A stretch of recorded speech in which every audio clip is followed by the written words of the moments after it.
Okay, that worked. Yay. Hey, we fixed it. Yay. Thank you, Holly, for being my um tech person from beyond. You are welcome. I am happy I said something that was useful. Yes. All right. So, hello. I am There you one go, of Sensei. Yes, hello.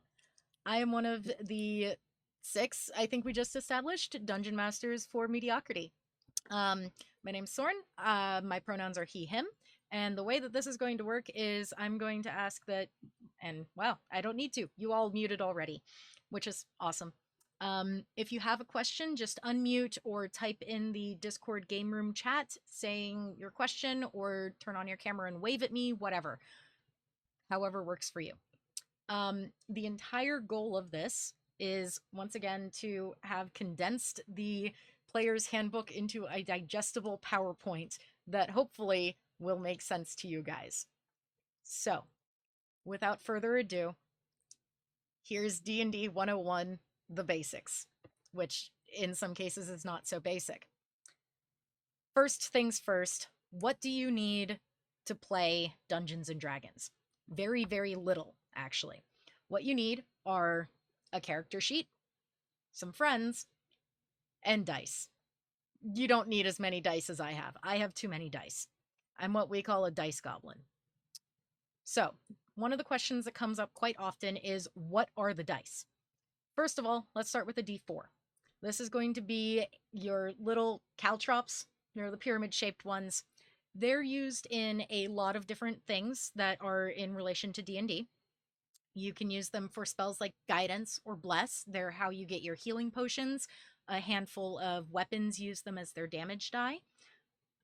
But overall, not a lot of uses. They're relatively niche. The next die that you have is the d6. This one is what everyone will consider a die. This is the standard die that comes in like Yahtzee, Monopoly, like you name it. This is what everyone thinks of when they see or think of a dice. This is also a die that has some niche uses. It's with your health for wizards and sorcerers.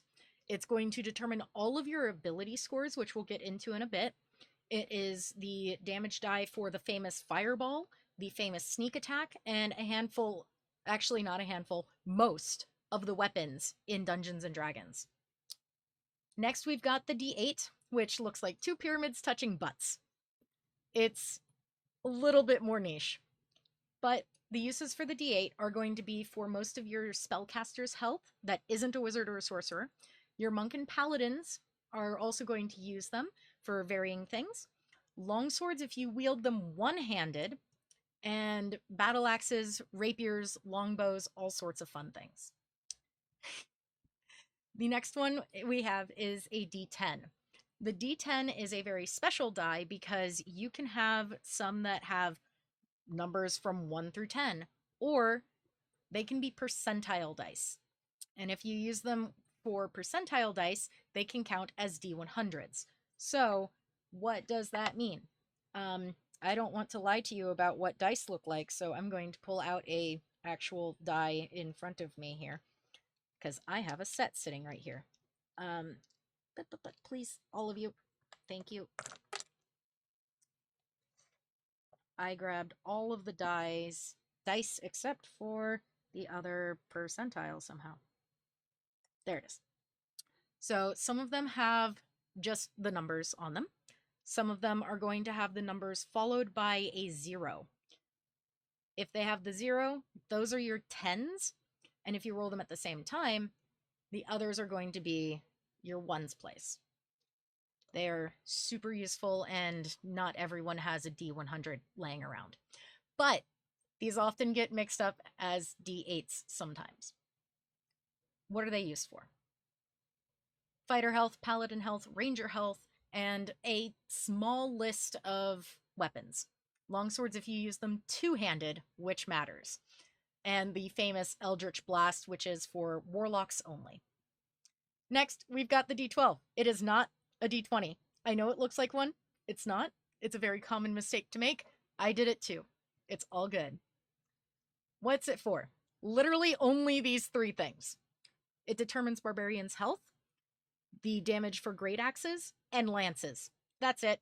Sometimes you might find a table related to your character that might have one, but overall, this is it. That's all it does. Finally, the D20.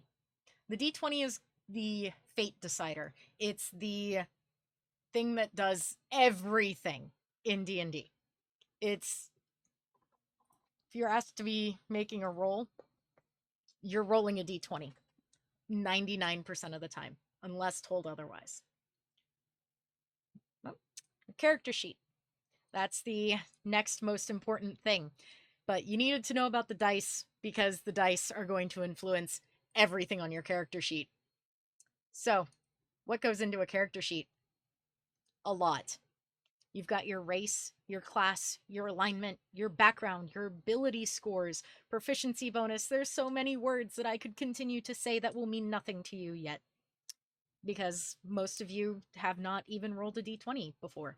Or maybe you did last night. I don't know. But there's so much that can go into your character sheet, and this is going to determine everything that your character can do at any given moment in the game. So, let's start with the basics. First thing that we need are our ability scores and modifiers.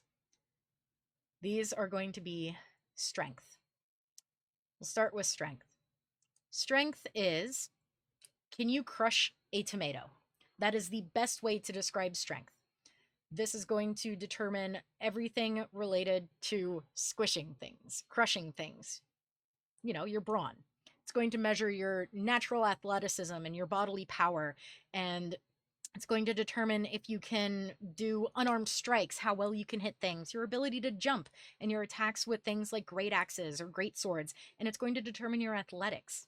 And this is super important for barbarians, fighters, and paladins to have, because this is how they're mainly going to attack. Next, we've got dexterity, not constitution, jumping the gun here. Dexterity. Can you throw a tomato? This is going to measure your physical agility, your reflexes, your balance and poise. It's also going to determine your armor class, how hard you are to hit in a combat, your initiative bonus, where you go in combat order, your attacks with finesse weapons, acrobatics, sleight of hand, and stealth. It's important for everyone to have, but monks, rangers, and rogues are the ones that benefit from it the most. Next, we have Constitution. Constitution is going to be, can you eat a rotten tomato? It's going to measure stuff like your health, your stamina, your vital force, your hit points, your ability to drink alcohol, and your ability to hold your breath. Can you run a mile? Can you, all sorts of things. Can you stay up all night without getting sick? Can you avoid catching a cold? It's important for everyone to have this stat. You want this one to be high. These three are considered your physical stats. The next three are considered your mental stats. We start with intelligence. Intelligence is, do you know that a tomato is a fruit? Knowing if a tomato is a fruit is very important because this is going to all depend on your mental acuity, your information recall, your analytical skill, and it's going to determine your skill in arcana, your skill in history, investigation, nature, and religion. And this is super important for classes like the Artificer and the Wizard because that's how they're going to be able to cast their spells. Next, we have Wisdom. Are you able to know that tomatoes don't go into a fruit salad, despite knowing that they are a fruit? Whoops, it popped up charisma anyway. Wisdom is going to measure your awareness, your intuition, and your insight. It's going to determine your will. Can you handle animals? Can you interact with other people? How well do you know how to cure someone? Things like your awareness of the world around you and your perception of it. Can you survive in the wild on your own? It's really important for clerics and druids because this is how they cast their spells. And then we have charisma. Can you sell a salsa as a fruit salad? Charisma is going to measure your confidence, your eloquence, your leadership skills, your ability to resist being charmed or frightened. It's going to influence how well you can lie to someone, intimidate them, perform under pressure, or persuade someone to be on your side. The classes that benefit from charisma the most are going to be Bard, Sorcerer, and Warlock, though it does also matter for Paladins, because that's how they all cast their spells. But modifiers, what does that mean? Well, every score is going to be a 1 to a 30. Those are your limits. That's it. Average is 10. So a normal person is going to be a 10 in most everything. With the modifiers, you're going to assign one of these ability scores to a stat. So you could have a 10 in your intelligence, for example. And with that, you would have an ability modifier of +0. You want these numbers to be even because, as you can see right here, where's my mouse? There it is. Each of these at 12, it goes up by 1, or at 8, it goes down by 1. These modifiers are going to determine every little bit that you add to your d20 roll for most everything that you do. So, at Meadiocrity, we go with the standard array. You know how I mentioned earlier that your d6s are going to determine what your stats are? Well, the standard array is the average of rolling the dice to get your stats. So with standard array, you have an 8, a 10, a 12, a 13, a 14, and a 15. And the modifiers that go with each of those is listed below them. You get to place these 6 numbers wherever you would like. So, let's take, for example, let's say I wanted to use that order for a character. So we put our 8 in strength, our 10 in dexterity, our 12 in constitution, our intelligence is a 13, 14 in wisdom, and 15 in charisma. Now, remember, you do not have to put it in that order. That you don't need to. Well, depending on your race, you will get different racial ability score bonuses as well. There are 3 ways to determine it. Either you can just do a flat +1 to any 3 scores of your choice, or you get a +2 to 1 score of your choice and a +1 to 1 score of your choice. Or your race already tells you exactly what your ability score improvements are. But what do I mean by this? Well, here's an example. Let's say it's me. I want to play another changeling because that's all I ever play. Changelings state that they get a +2 to charisma and a +1 to their intelligence or their constitution scores. So let's put that +1 into intelligence. That would leave our standard array that we had up here to be our strength at 8, our dexterity at 10, our constitution at 12, our intelligence would then, there is a typo there. Our intelligence would go up, not down. Should be a 14, not an 11.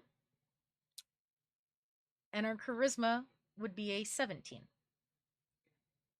Does that make sense? I'm going to assume the lack of... Yes. Okay, cool. I'm going to assume that the lack of microphones being unmuted means that it's making sense. So the racial ability score bonuses do not apply to your modifiers. They increase your actual score. So one of the next things is proficiency bonus, saving throws, and skills.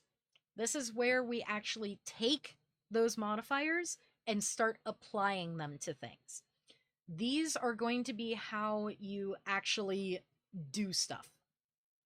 So your proficiency bonus. This is going to go up depending on your level. The proficiency bonus is, do you have training in this skill? Do you have training in this tool or weapon or armor? So the way that these proficiency bonuses work is at low tier, levels 1 to 4, you have a +2. So if you are proficient and trained in a skill, by having one of these little bubbles filled in, you get to add a +2 to that skill check.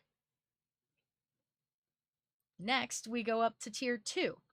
That's where your proficiency bonus increases to +3. That's going to be from levels 5 to 8.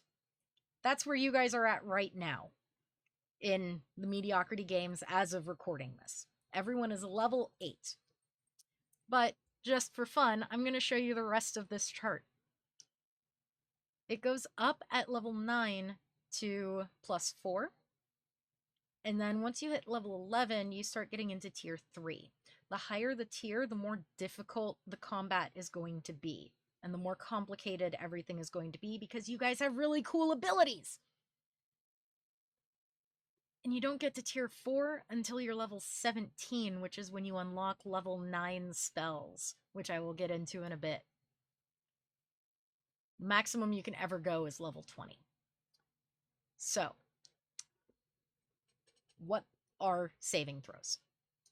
Saving throws, also known as just a save, are going to represent your attempt to resist something like a spell or a trap, a poison, a disease, or some other similar threat. You don't get to decide if you're making this roll. You are usually forced to make this roll. So, what does that mean? Well, when a DM says, make me a save, you get to roll a d20. You add your appropriate ability modifier. You add your proficiency bonus if applicable.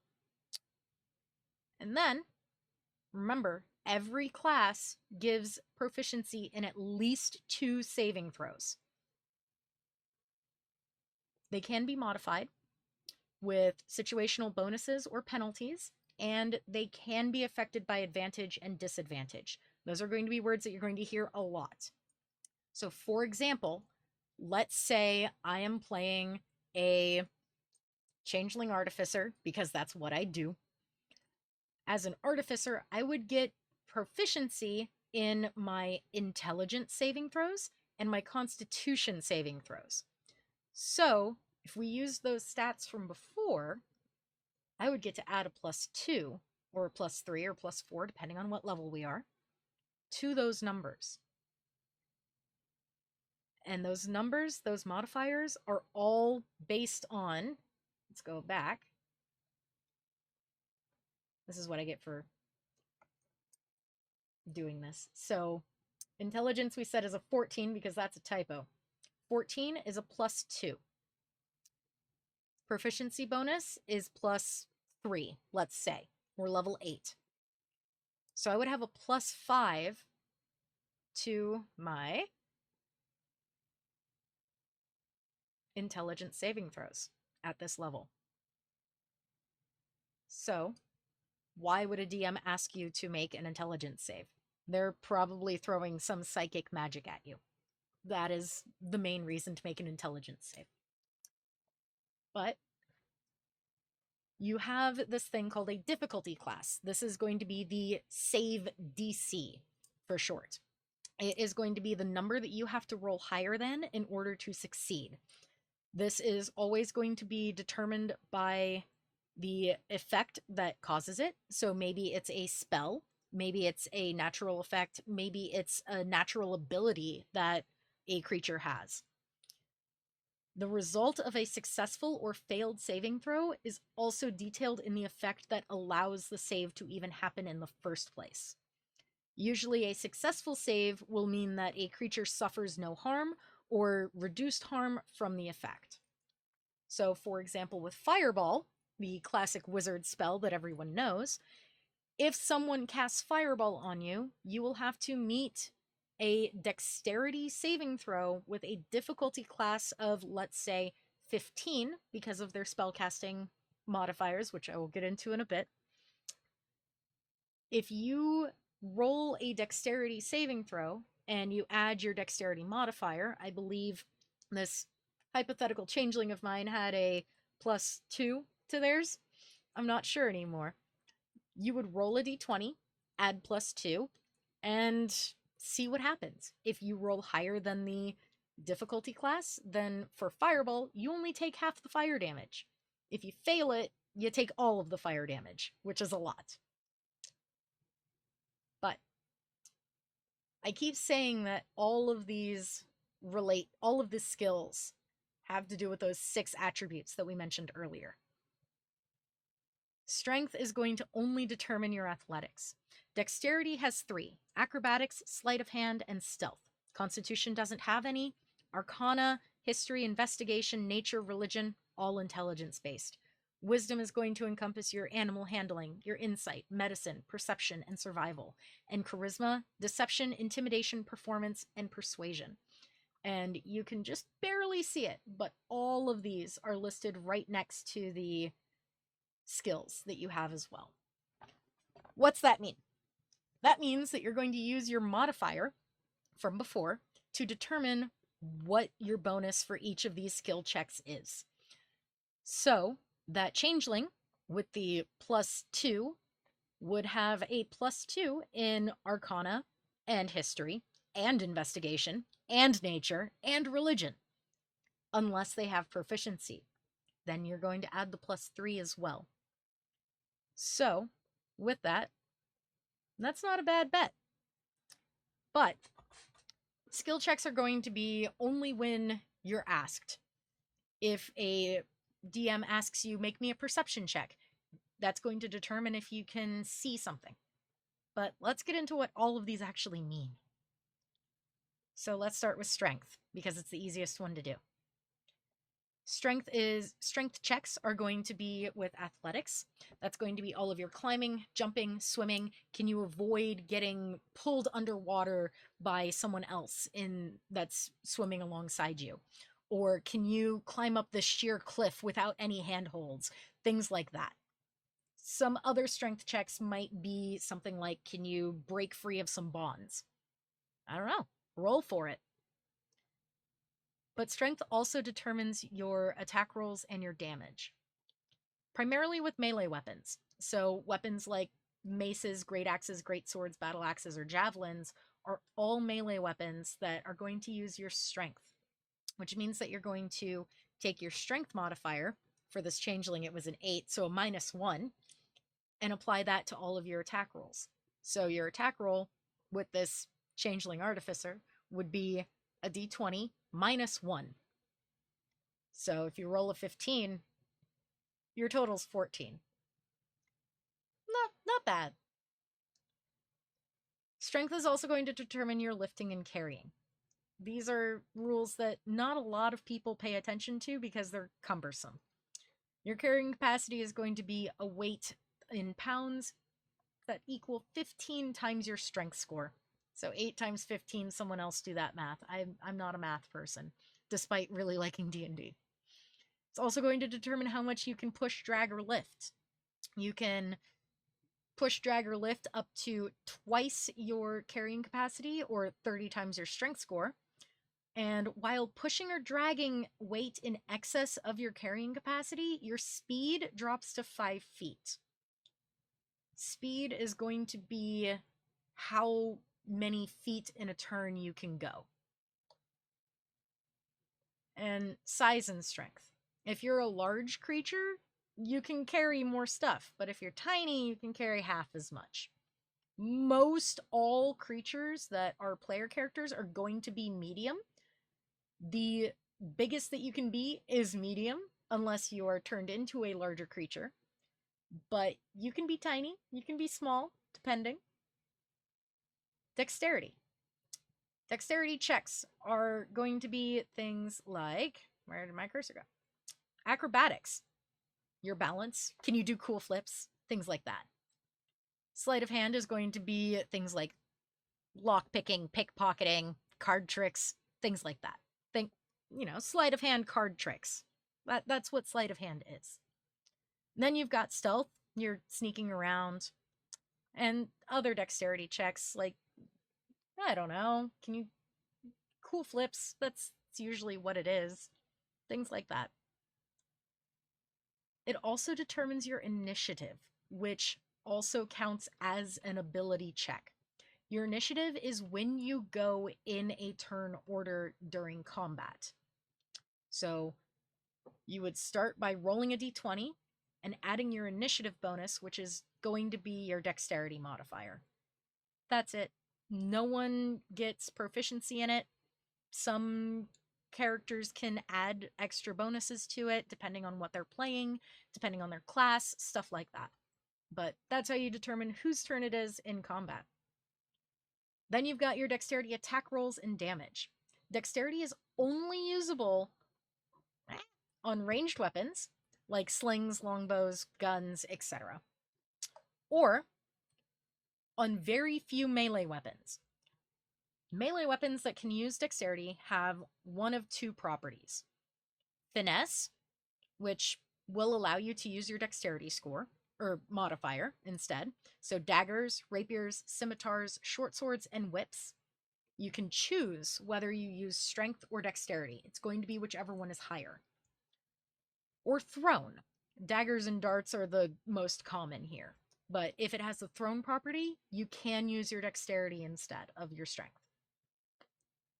Dexterity is also very important for your armor class. This is going to determine how hard it is to hit you at any given moment.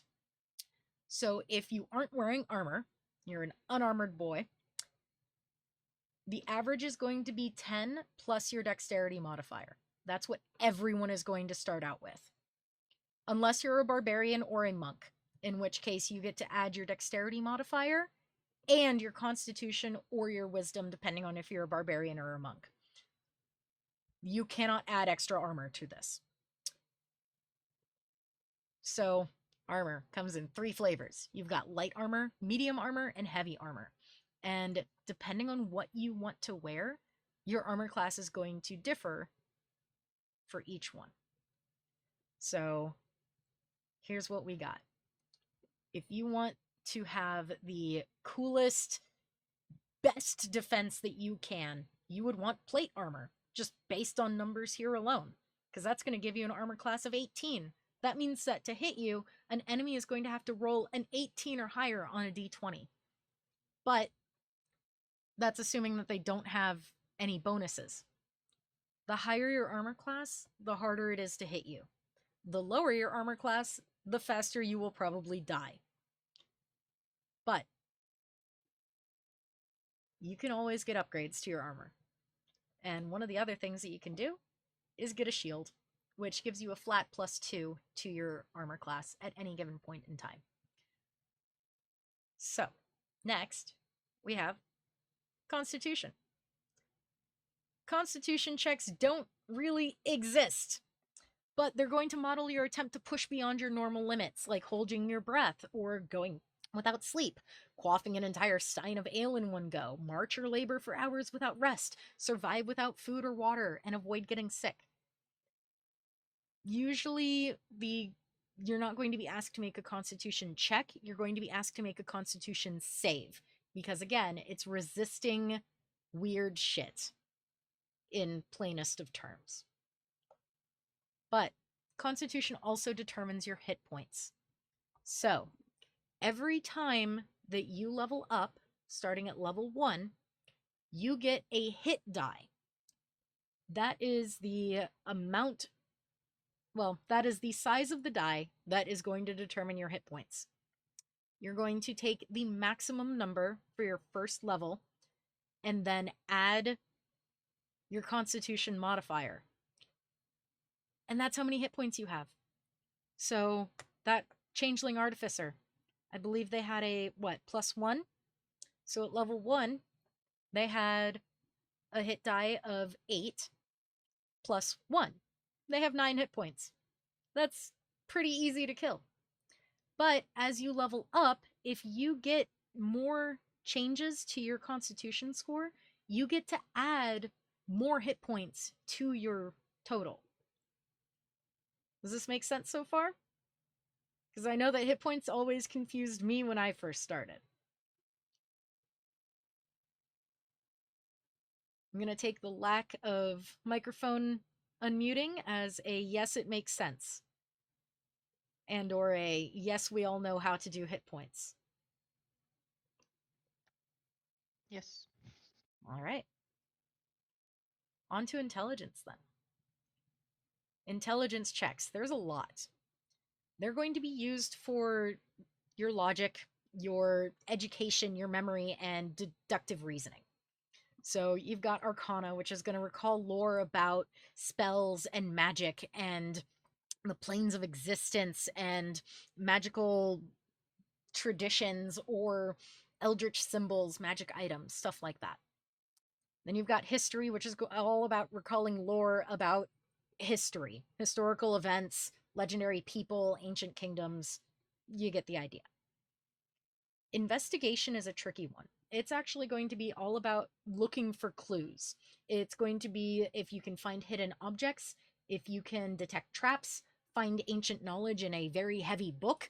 It's going to be, can you sit there and flip through this book until you find the thing that you're looking for without going crazy? It's a trickier skill that a lot of the folk who played older editions of D&D get confused with perception. The way that I differentiate these is investigation is you're looking at the pile of dirty clothing on your floor and you really want to find the sweater with the purple cat on it. You're going to do an investigation check to try and find that purple cat sweater in that pile of clothing. Whereas perception is going to be, do you even notice the pile of clothing on the floor?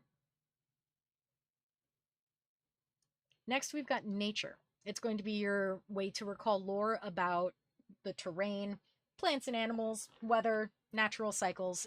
It's your druid skill. And then you've got religion, which is your lore about deities, gods, and other stuff like rites and prayers, religious hierarchies, holy symbols, and practices of secret cults, things like that. Sometimes you might be asked to make another intelligence check, like maybe you're playing in a high-tech fantasy game like Spelljammer, which we do not do in this game, but let's say that we are. Maybe you have to figure out how to turn the ship on, start the engine. You might be asked to make a flat intelligence check. Now, I mentioned earlier spellcasting abilities. Intelligence is how artificers and wizards are going to get their spellcasting ability modifiers, which we will go over when we reach spellcasting. But this is the stat that matters for artificers and wizards. Next, we've got wisdom. Your wisdom checks are all going to reflect your effort to read body language, understand feelings that other people might be going through, or notice things about the environment, or care for an injured person. So, your animal handling. Can you control a mount? Can you convince the little possum to come with you with some cheese? I don't know. Do you understand the intuition of the intentions of this animal? That's for the dice to decide. Then you've got insight. This is going to be how you determine true intentions of someone. This is going to be how you can search out a lie or predict someone's next move or even glean clues about this person from their body language or speech habits or change in their mannerisms. Medicine is going to be if you can stabilize a dying companion, if you can diagnose an illness or identify poisons, potions, or causes of death. Perception is going to measure your general awareness of your surroundings. It's all about the keenness of your senses. And you can always use it to detect the presence of something with your sight or hearing with your perception checks. And survival is going to determine your tracking, your... I don't know why this is not going all at once. Can you follow footprints? There we go. Can you identify tracks? Can you hunt wild game, guide your group in the tundra or in the forest? Can you start a fire, avoid natural hazards, stuff like that. Other wisdom checks might give you the ability to get a gut feeling about something, or even discern whether a creature is undead or not, if you're not sure. Spellcasting ability is not just for clerics, druids, and not just clerics and druids, but also rangers. So they can also cast spells. Finally, we have charisma. Charisma checks are all going to be your attempt to influence or entertain others, make an impression on someone, tell a convincing lie, or navigate a tricky social situation. And you do not have to be good at this in person to be good at it in game. There are many ways to do charisma. So deception is pretty self-explanatory. It's going to be your fast talking, your con artistry, your gambling, your lying, your disguising, your false assurances. It's lies. That's all deception is. Intimidation. Can you threaten someone really well and have them actually pee their pants a little? I don't know. We'll see what the dice say. Performance. Can you delight an audience with any form of entertainment? Persuasion is going to be your attempt to influence someone or a group of people with your social graces, your good nature, you're assuming that you're acting in good faith, fostering friendships, making cordial requests, or exhibiting proper etiquette, and just trying to persuade someone to be on your side. Or even inspiring a town of townsfolk. Other charisma checks might include finding the best person to talk to about news, rumors, or gossip, or even blending into a crowd to get the sense of key topics of conversation. The ones that use this for their spells are bards, paladins, sorcerers, and warlocks. But everyone wants to know, what can I be? Right? Your choices on playable races are endless. You can be a bird person, half god. You can be a goblinoid bugbear thing, a centaur, a changeling, my favorite. Custom lineage. If you don't find something on this list that you don't know what it is and you don't want to be, you want to be like, I don't know, a frog person. Cool. Custom lineage is for you. Dampiers are going to be your half vampire people. Then you've got Dragonborn, which are half dragon type people. Your classic dwarves and elves. Fairies, Firbolg, which are these giant nature guardians. You've got Ganassi, which are your elemental people, so they come in fire, earth, wind, and fire. Fire, earth, wind, and water. There we go. Gith, which are alien kinds of people. You've got gnomes, goblins, Goliaths, half elves of varying sorts, half orcs, halflings, like your little hobbits. You got bunny people in Harengon. Hexbloods are your half hags. Humans, Kalishtar, which are psychic mind reader type people. Kenku, which are little birds that mimic stuff. Kobold, which are little lizard dog people. Leonin, giant lions. The list goes on. Lizard folk. There's so many. The world is your oyster when it comes to what race you want to be, or species if you follow with the newer terms. Everything that you just saw on this list is a playable race here at Meadiocrity. So if you have one that you're interested in but aren't sure what it does, we're happy to help you figure it out. And I saw Angel was typing. Did you have a question?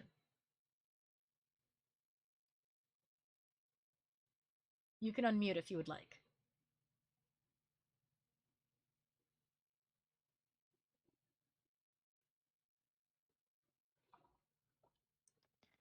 Can you go back to the charisma one? Yes.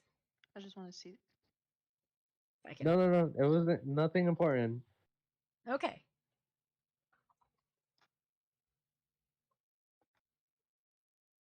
Thanks. You're very welcome. Yes, myconids are a very special race of mushroom people, and they are currently homebrew. So we are allowing a very special version of them to be made with the custom lineage. If that is something that you would like to play, we can help you figure that out. We did that for Genevieve to play Amantia, and it's working out really well. Michelle, did you have any particular questions about charisma? No, I do not have any questions. Oh no, I mixed up who was asking. Jay. Jay. No, I don't have questions. All right. Speed through all of the races again. And then the next question is classes.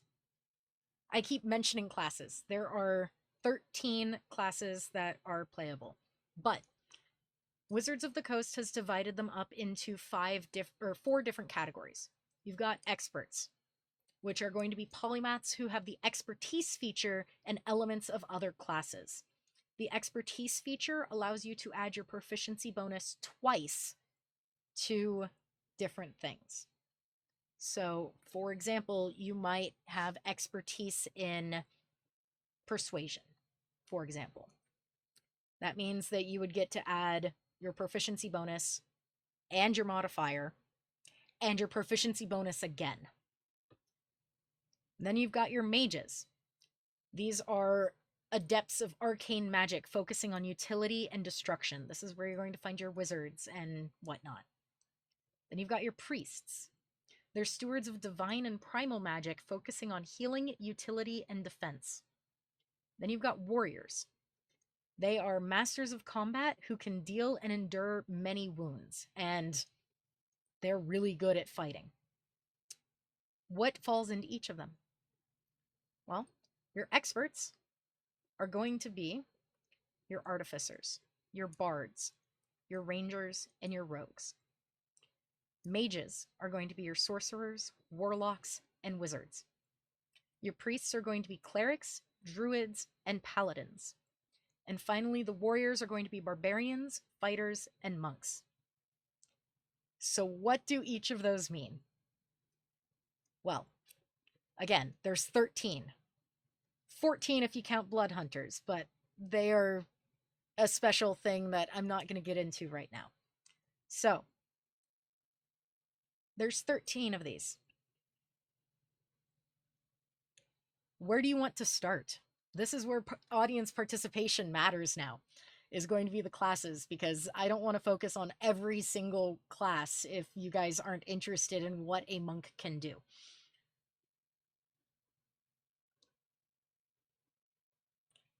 Holly, you're playing a druid, right? I am, and Angel is also playing a spore druid, so we've got two of us. Oh, two whole spore I'm druids. apprentice, just to let everybody know. Oh, okay. So druids are priests of the old faith that wield powers of nature, moonlight and plant growth, fire and lightning, and they adopt animal forms. That's what they're good at doing. What about the other two of you that are present? Do you have a class that you want to play or are already playing? I'm playing a rogue, Rogues. but I realized I wanted to play a fighter. That's fine.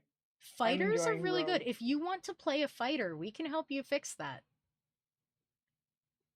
If you want to play a fighter instead of a rogue, we can get you into that. Okay, that sounds good. Yeah. And Jay, do you have any that draw your eye?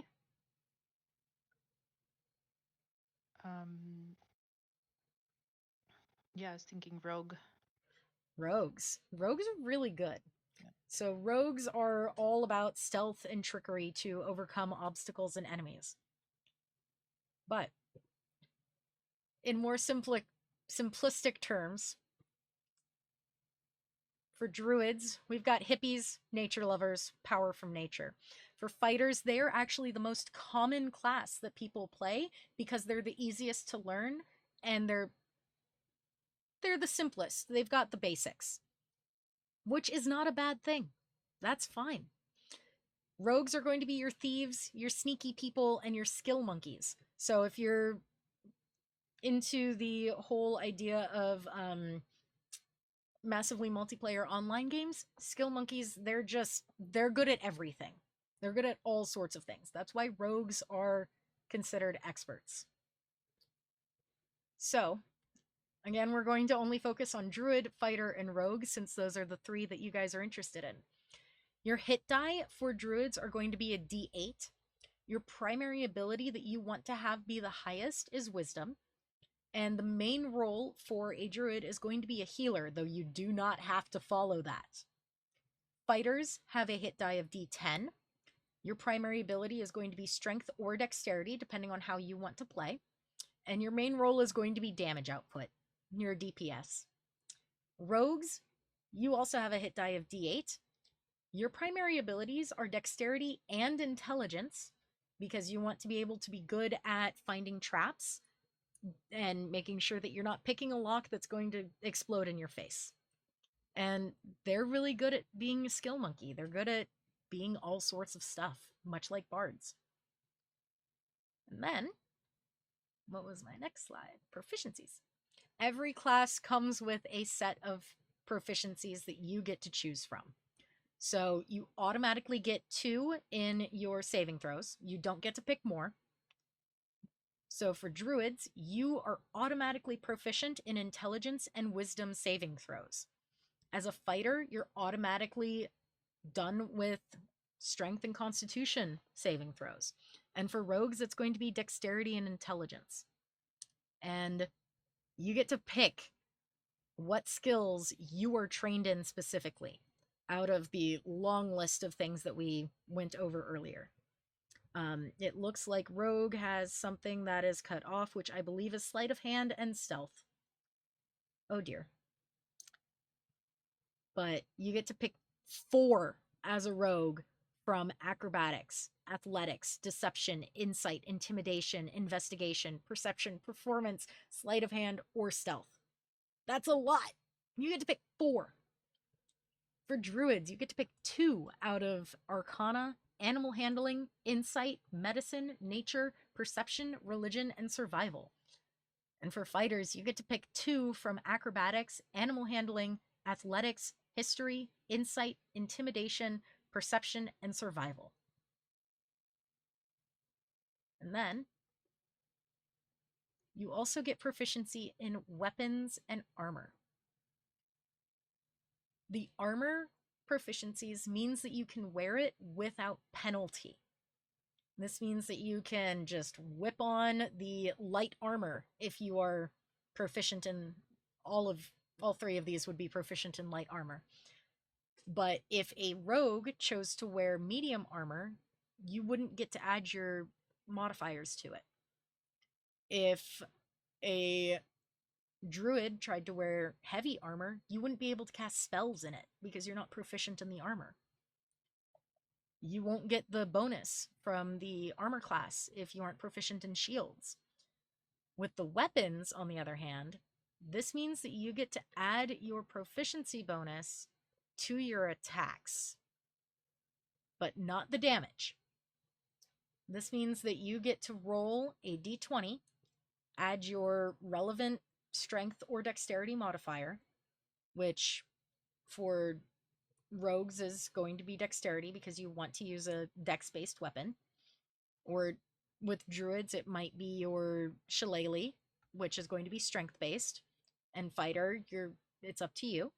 You would add your modifier and then add your proficiency bonus to your d20 roll. Whoop, that went. There we go. No, come back. And finally, some classes give you tools that you're proficient in. For the druid, that's herbalism kits. And for rogues, that's thieves' tools. This means that you can pick locks. Or this means that you can brew special potions to heal a comrade. Things like that. The way that tools work is that a lot of them are just not defined. So a DM might say, oh, you want to use thieves' tools. Okay, give me a sleight of hand check. They all usually have an associated stat that will go with them, or a skill that can work with them as well. So thieves' tools is going to be dexterous, so that's how that's going to work. With herbalism, that's going to be based on your wisdom, your knowledge of potions and stuff like that. And then, I have a question. yes, I have an answer, I hope. Yes, I have two questions. Okay. If you are proficient in a tool, so Mhm. like my druid, proficient with the herbalism kit, does that mean that you possess an herbalism kit, or do you have to purchase that? Not necessarily. So it depends on the class. Every class is going to have starting equipment. And if an herbalism kit is not listed in the druid starting equipment, you do not start with one. But I believe that you do. I'm not 100% sure though. I don't think we do because I didn't have Oh. one in my list of items. Oh, then I guess you don't, so you would have to purchase one, yes. So I would have to purchase one in order to get the advantage of it. Right. So if you have one and you want to use it, you would then spend the gold for it, which I believe is like 5 or 10 gold. It's something like that. Mhm. Then if you wanted to try and heal someone or put together a poultice to stop some bleeding or what have you, you would then probably make a medicine check, and which is wisdom based, and see what happens from there. One of the rules that one D&D has come out with is if you are proficient in a skill and a tool that is related to that skill, you can have advantage on that roll, which is really cool. Advantage, for those that don't know, is you get to roll 2d20 and take the higher number. That is very cool. It's very awesome. But you had other questions? I have one other question. Mhm. So for a rogue, I like to think of rogues using whips, and I realize that is not on the list of things rogues are proficient with. So That is how would that work if you correct. wanted a rogue to use a whip? Actually, do they count as, I don't think they count as simple weapons. Let me do a very fast Google search. I don't care about that, Firefox. Whips 5e. Oh, they're not proficient in whips at all. The whips count as martial melee weapons, which matters, as you can see. If you wanted to play a rogue with a whip, you can either spend downtime to gain proficiency in it, the same way that you might have seen some players doing with languages. You can do the same thing with weapons and armor, even. There are some feats that you can get on level ups that will also give you extra proficiencies, so you can totally learn how to use a whip if you want to as a rogue. There are options. Those are all my questions. Thank you. Alrighty. Next, we have subclasses. What do you mean by spending time downtime? So to level? for, let's see if I can explain downtime because I don't have a slide for it. So the way that it's going to work here in Meadiocrity is between each mission that you go to, you have a week where you're not doing game. You can chill out in the roleplay channels on the Discord server. You can interact with other players that way. You can spend your gold, and everything is measured in real world time because it is easier. So you can spend your time, your character's time. You don't have to be present. You just have to let me or one of the other DMs know that you want to spend your downtime, your time in between missions, studying this book and learning how to read Elvish or learning how to use a whip or what have you.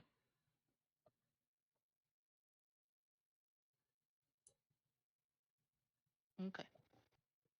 All right. So, subclasses. Every class has a specialty, a extra benefit.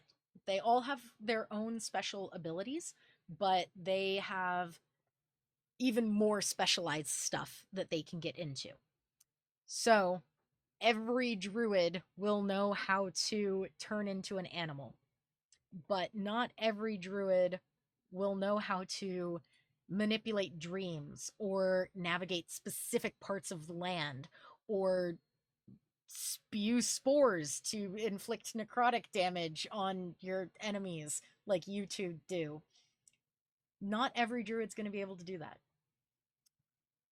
Some of them with stars, for example, you can turn into, you get a starry form that lets you heal your teammates better. Shepherd lets you pull out little creatures that you can set down on the battlefield to heal your teammates. Things like that. And then we've got fighters, monks, paladins, rangers, and rogues. Not rogues don't get magic unless you're an arcane trickster. Some of the rogues, you swashbuckler, for example, they let you add your charisma modifier to a bunch of different stuff. Soul Knife gives you psychic blades that you can throw at people that you don't get as an inquisitive rogue. Or as an assassin, you get a special ability that lets you apply extra damage even earlier than some of the other rogues do. Fighters, same deal. You don't get magic unless you're an arcane archer, or unless you're a Psy warrior, I believe, or unless you get the idea. You only get magic if you have one of these subclasses, because you guys are martial fighters. You are not spellcasters. So I think they're pretty neat, though. I think I'm missing a fighter subclass on that list, actually. And I am blanking on what it is called. But it's my favorite, which makes me sad. And then you've got sorcerers, warlocks, and wizards, which none of you are interested in playing. But I will note that warlocks are special because they have not just subclasses, but they also get an additional feature called packs, which function as like a subclass within a subclass. It's like your specialty within a specialty. So like while I, for example, am an animator, I may not be really good at 2D animation, but I can do 3D animation. It's basically like that. So then, what is my next slide? Breaking is what it's doing.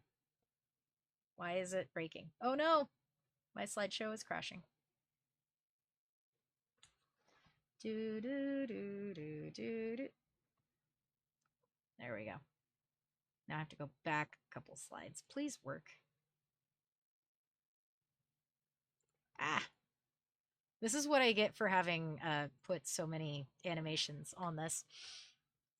It's my own fault. Character details. That is our next section. Maybe.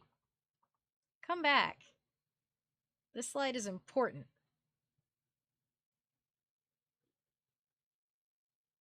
Please.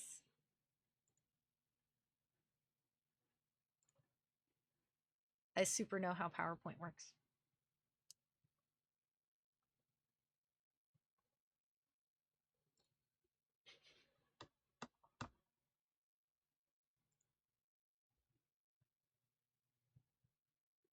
Please, PowerPoint.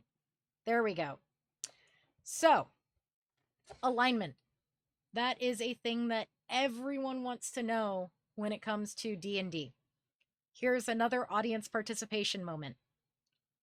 Who knows what any of the 9 alignments are in D&D? Just name one. Chaotic good. Chaotic good. So, chaotic good is going to be people who are going to act their conscience and just don't care what others expect of them. They don't tend to care about the rules or care about what's right. They don't like seeing people being told what to do for nonsensical reasons, and they might be people that want to bring about societal change. So, since we have a corner, The alignment chart is divided into two different axes. You've got good and you've got evil. You've got chaotic and you have lawful. The more chaotic someone is, the less they're going to care about what society thinks. They're just going to do it because it's what they think is right. Good, opposite of chaotic is lawful. Lawful is going to be all about following what society expects, following codes, following what you believe in. You're going to find more paladins are lawful good. Good versus evil. Are you going to save the puppy because it is the right thing to do? Or are you going to sit there and laugh at the puppy because you think its demise is funny for some reason? That's what alignment is in the simplest of terms. So, in the opposite of chaotic good, we've got lawful evil. And these are people who are going to want to take what they want within the limits of a code or tradition, loyalty, or order. They enforce their system of control through force, and they don't like anyone who doesn't follow their code, so they will face consequences for it. So that even goes for if they think that their boss is being awful and is breaking their rules, they will overthrow the boss because they're not following the code. How dare you do that? So in the opposite corner from that is lawful good. Lawful good people are going to be the ones that you expect to do good because that's what society expects of them. They value justice very highly. They believe that good behavior and good deeds are going to be rewarded, but that's not why they do it. And they don't tend to break the rules. And once again, going across, we've got chaotic evil. Chaotic evil are people who act with arbitrary violence spurred by their greed, hatred, or bloodlust. They are completely unpredictable and freely express wild and intense emotions. They're uncontrollable and they're out to destroy everything. Order, tradition, life, freedom, and choice, whatever it is, they don't want it. They want to be the one in control, whatever that means to them. But there's still 5 more boxes. If we go straight down into the middle, you've got true neutral.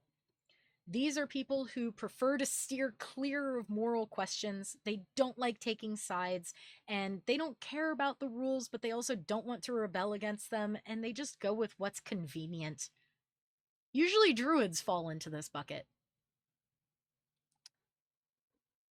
But what if you're not quite good, or not quite chaotic, but you're not lawful or evil either? What then? That's where we get things like neutral good and chaotic neutral and neutral evil and lawful neutral. These are your in-betweeners. So neutral good are people that are going to do the best that they can to help others and help because they want to, not because they were told to. And they usually only follow the rules because they lead to good outcomes, but they'll happily break the rules if they feel justified in doing so. Chaotic neutral are people who follow their whims. They will hold their personal freedom above all else. They don't like being ordered around, they don't like tradition or being controlled, but they usually choose to lean more good than evil because it usually results in the better outcome. And neutral evil, they're people who do what they can get away with. They're still evil, but they don't care. They're selfish people. They want what they want, and they'll follow laws that align with their ambition, but break laws that don't matter to them. And they'll constantly use other people's beliefs against them. They'll make allegiances to others to further their own agenda, but leave them if they're no longer useful to them. And lawful neutral people are individuals that act in accordance with law, tradition, or personal codes, that do it for their own sake, and they are emotionless people that don't care about morality. They care about following the rules. Languages. There are so many languages in D&D, and this is not all of them. You've got your standard languages: Common, Dwarvish, Elvish, Giant, Gnomish, Goblin, and Halfling. These are the most likely known languages that someone is going to know. These are equivalent to like French and Spanish and German, Russian, Chinese, things like that. Your exotic languages are going to be, they're more rare. They're languages that the normal common folk don't speak.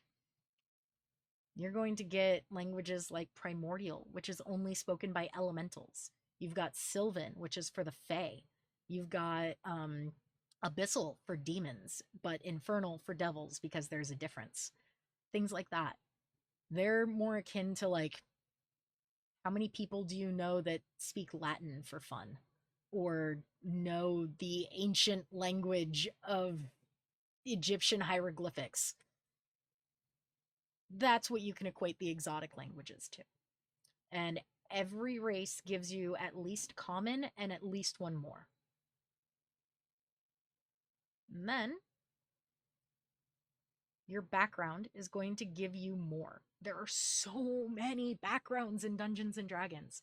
The background is going to determine where your character came from, what kind of person they are, what kind of lived experiences they have. There are so many that I don't want to sit through this really cool animation because it's going to fill this entire page. There are so many. So many. You could have been a knight before you started adventuring. You could have been a sailor or a fisher. You could have been lost in the Feywilds with the fairies and satyrs and whatnot. You could have been an investigator who sat there and solved murders for fun. You could be a charlatan who goes around and sits on the docks waiting for people to, I don't know, buy your fake potions. There's so many options. And every single one of these gives you not just a proficiency in a language, some of them don't even. You get extra skills. Some of them give you extra tools that you can use for proficiencies. And some of them give you, well, they all give you a feature that you can use as well. For example, the Outlander. That background lets you memorize maps really quickly. And in doing so, maybe you don't need to draw maps so you don't get lost. Or what was another one that I know very well? Anthropologist lets you sit down in a place that you don't know and learn the language, or at least rudimentary language, enough to communicate after a day. There's so many options, and I know it's daunting, but think of the background as what was your character doing before they became an adventurer. So, here is the meat of D&D. Combat. Everyone wants to know about combat. You've picked your character, you have created a person, you've given them a background, you've given them their alignment, you know what sort of person they are. But how do you actually play? Combat is going to be one of the biggest things in D&D, right next to role-playing. It is a tabletop role-playing game after all. And D&D actually started out as a war game, miniatures wargaming, where you would do combat. So this is where all of the rules for Dungeons and Dragons are. So, we have figured out initiative by rolling our d20, adding everyone's bonuses, and we have a turn order. What can you do on your turn? You get your action. On your action, you can either attack, you can cast a spell, dash, disengage, dodge, help someone, ready an action, search, or use an object. That's it. Those are your options. I will get into what those all mean in a bit. Bonus actions are your secondary action. They take a fraction of the second of an action. You cannot do a bonus action if you do not have an action to do. Bonus actions let you attack with a second weapon. Some class-specific abilities will have bonus actions that you can do. There are some spells that you can only cast as a bonus action. Some subclasses also offer bonus action specific things. Some races and some feats do as well. Next, you've got your movement. Movement is your speed. You can split your movement. I will go over what difficult terrain means and what being prone means. Your speed is going to be 30 feet unless otherwise specified. I will get into what that means. And then you've got your reaction. You only get one per round. Your reaction can be an attack of opportunity. There are certain spells that also let you cast as a reaction. This is when your readied action from your action goes off. Some class-specific abilities are reactions. Subclasses have specific reactions. Some races and some feats all do too. So, action. Your attack action. This is where you can make a weapon attack. You only get one per turn unless you're a fighter, which fighters are weird. You specifically need an ability called Extra Attack, which you don't get until level 5. Only very few classes actually get this. Fighters being the most notable. It basically lets you attack twice or more, depending on what you can do. You could also attack with an unarmed strike.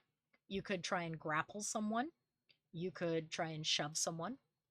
Or you can make an attack with your first weapon, and that would be part 1. Casting a spell. There are spells that have a casting time of 1 action. You can do this during this action time. If you choose to do a spell, you cannot attack. You get to choose one of these things on this slide. Your dash action is going to double your movement for this turn. So if you start with 30 feet, you would then get 60 feet for the remainder of this turn, but you cannot do anything else unless you have a bonus action that permits it. Disengage is going to allow you to safely move away without provoking opportunity attacks. I keep saying that, opportunity attacks. This is a reaction that you can get where you get to make a free attack against someone that is leaving your threat range. Dodge. Any attack roll made against you has disadvantage, but you get advantage on dexterity saving throws. I defined advantage earlier. Disadvantage is the opposite. You take 2d20s, you add your modifiers, and you take the lower result. You've got the help action, which will give advantage to an ally on an attack roll or ability check of your choosing.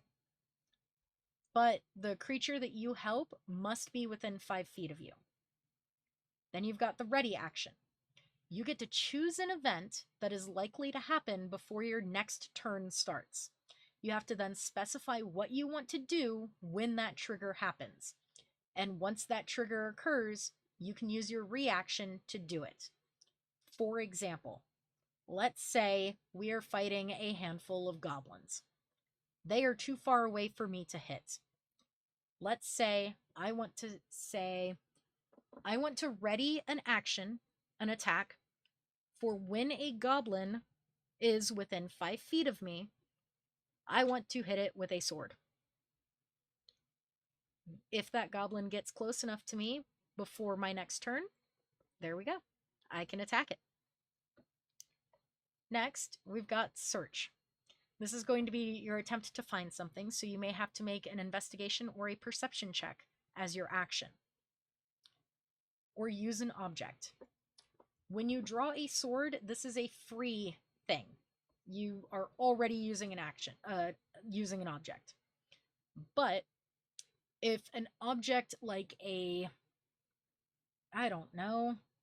wand of magic missile requires you to use your action, you would do this. This is a use an object action. It allows you to interact with more than one object on your turn. So you could, for example, draw your sword and pull a lever or a slew of other things.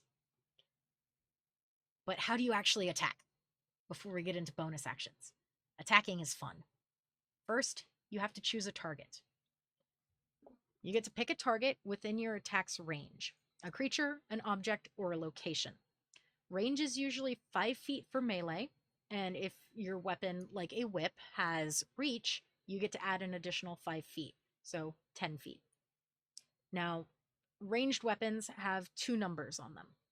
The first number is going to be your normal range, where you don't get any penalties between 10 feet and that number.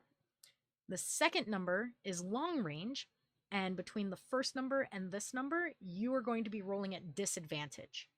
You cannot aim past that extended number.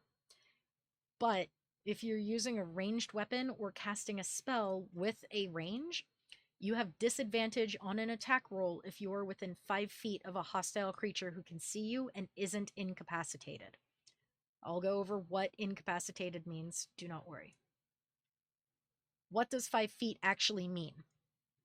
You might have seen a grid for D&D. That grid, every square is 5 feet unless a DM tells you otherwise. So you can stand in that square, and someone can stand in the square next to you and be 5 feet away from you. That's what that means. So you've chosen your target. Then you have to determine your modifiers. The DM will determine whether the target has cover and whether you have advantage or disadvantage against the target. Spells, special abilities, and other effects can apply penalties or bonuses to your attack roll. Once you've applied the relevant proficiency and ability modifiers, then you get to resolve the attack.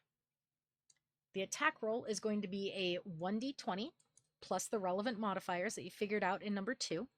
So probably your dexterity or strength, your proficiency bonus, and then you maybe a friend has cast Bless on you. Bless is going to give you a 1d4 that you can add to this roll, which is pretty cool. And then when you hit, you get to roll damage, unless that particular attack has rules that specify otherwise. Most damages are going to apply your strength or dexterity modifiers. Spells do not apply any ability score modifiers, and some attacks cause special effects in addition to or instead of damage. It will all be detailed in the spell or the weapon that you have. And as a refresher, advantage versus disadvantage. Advantage, you roll 2d20, add your relevant modifiers, and take the higher result.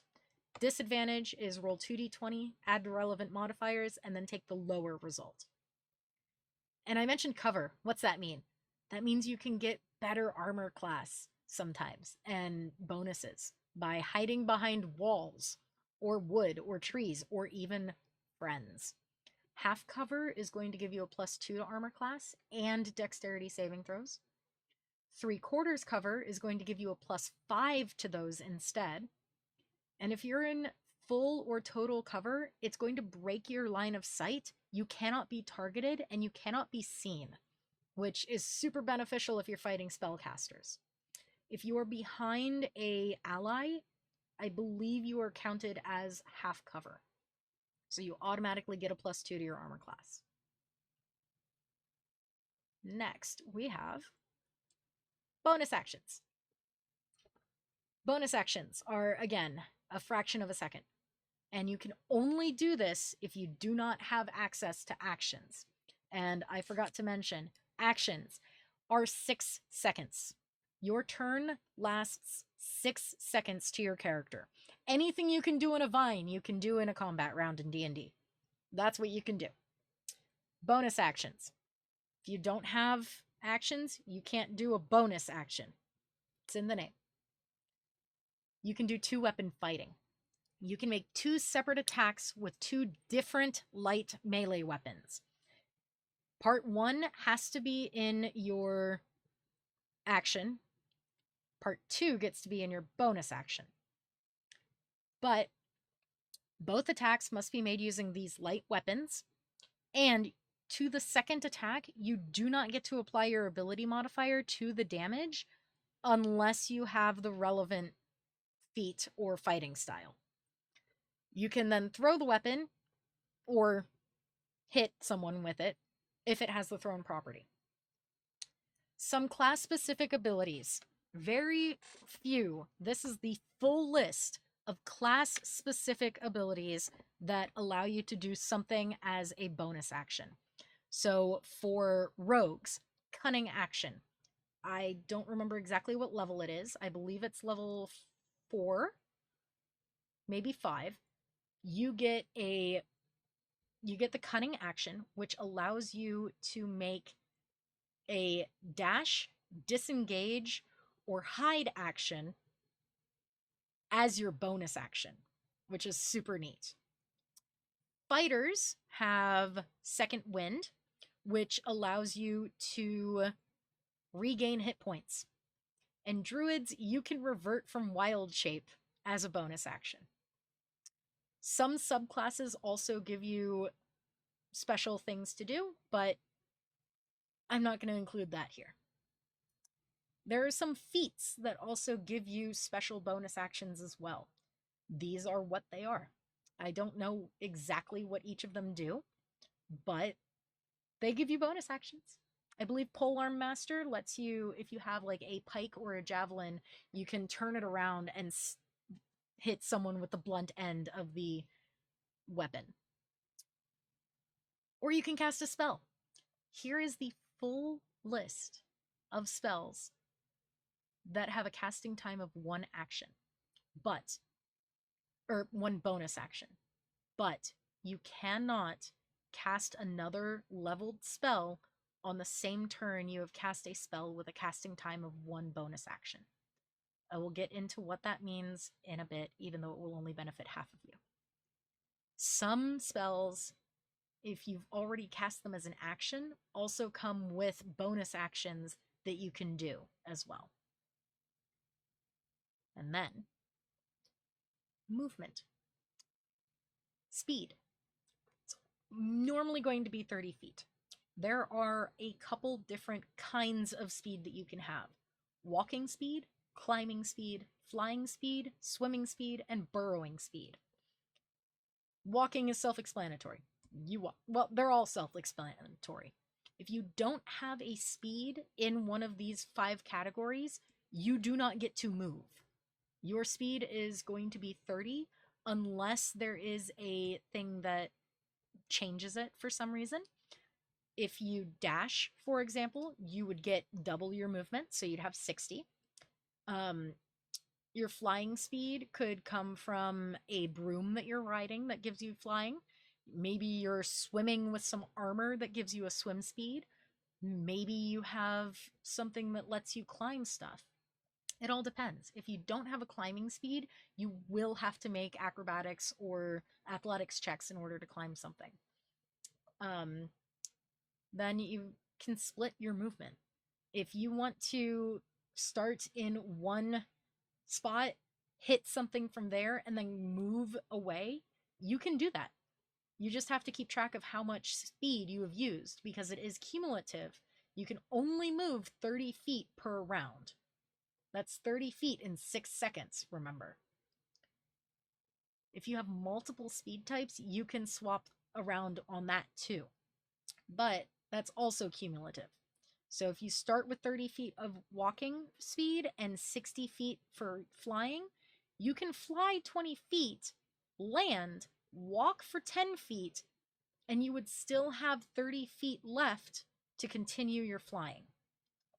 Which only really applies to like one person in the campaign. But that's okay. Now you can correct her if she does it wrong. Difficult terrain is something that comes up quite often. Magical plants can impose difficult terrain, walking through water or swimming through water without a swim speed. Low furniture, steep stairs or ledges, rubble, heavy undergrowth, heavy snow or ice-covered ground, or even moving through the space of another creature is going to impose difficult terrain. When moving through difficult terrain, every foot that you move costs 2 feet of movement. So if you have 30 feet of movement and you start going through some difficult terrain, you better start doubling it. If you want to go 5 feet, that's 10 feet that you're moving, not 5. Wait, come back. Prone. Prone matters. Prone is when you are knocked to the ground. You can only crawl or stand up if you are prone. This is a condition that you can get. Crawling is going to cost you double movement, same as difficult terrain. And it will require half of your speed to stand up. So, if you are knocked prone and you have 30 feet of movement, you're going to have to spend 15 of that to stand up. And you have 15 left over for the rest of your turn. But if you want to just lay on the floor, that's free. You can just do that. It doesn't cost you any movement. Then, your reaction. You only get 1 per round. Your options are an attack of opportunity, cast a spell, dismount when your mount is knocked prone, set off your readied action, and certain class abilities, subclass abilities, and certain feats all give you these. They can be prevented. I see that Michelle is typing, and if you have a question, feel free to ask. All right.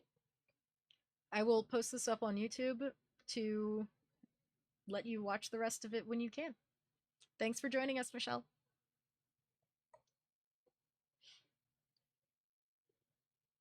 Attacks of opportunity are going to be also shortened to AO.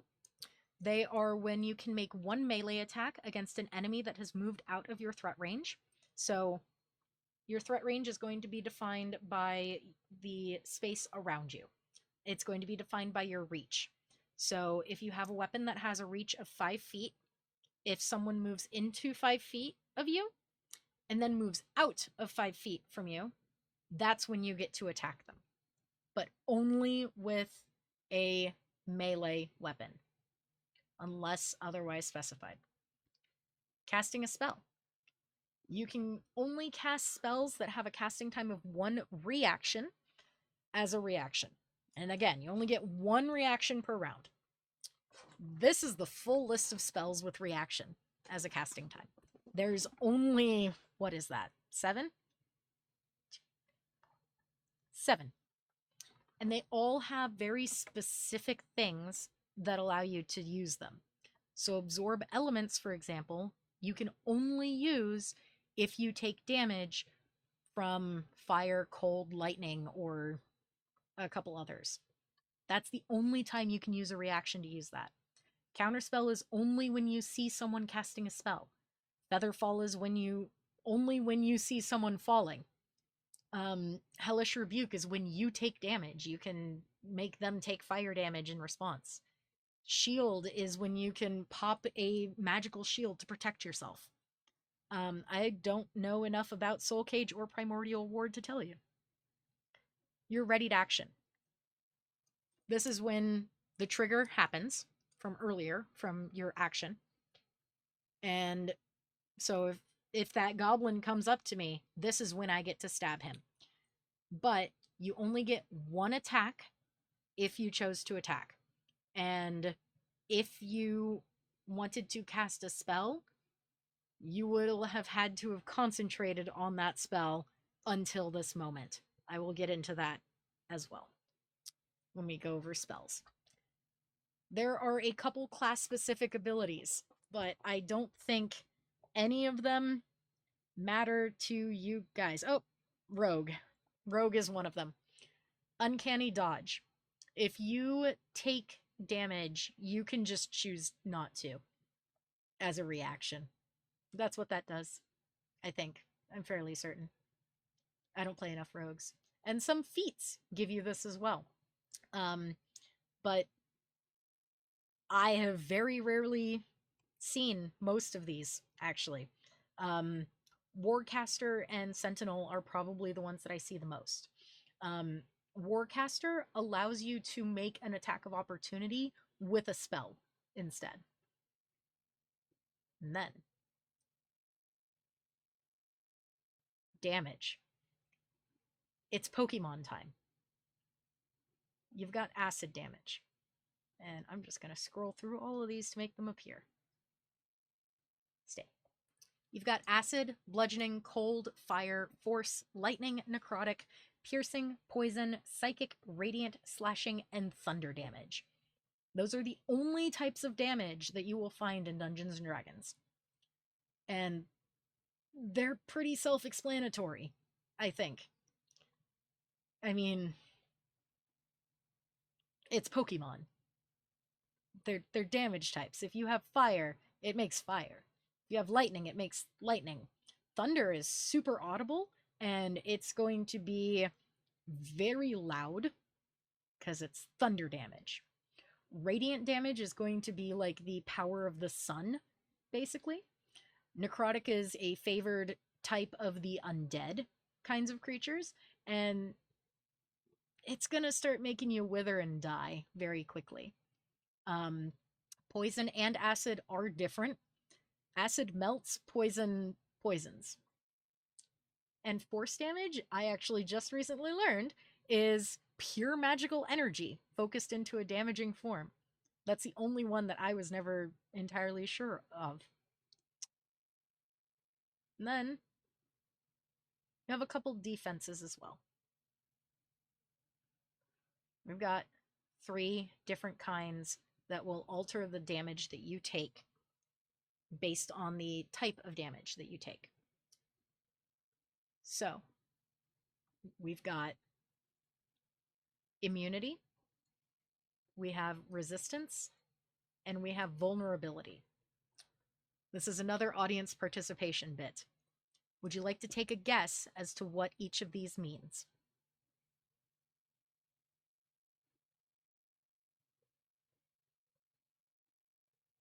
Vulnerability is when you are susceptible to a particular kind of damage. That is correct. So vulnerability, no, go back, is going to give you double the damage. So if you're vulnerable to fire damage, for example, you're going to take double the fire damage. Based on that, want to guess resistance? I want to say you only take partial. You're not like fully immune, but you do absorb some damage. That is correct. You only take half the damage. So immunity would mean no damage.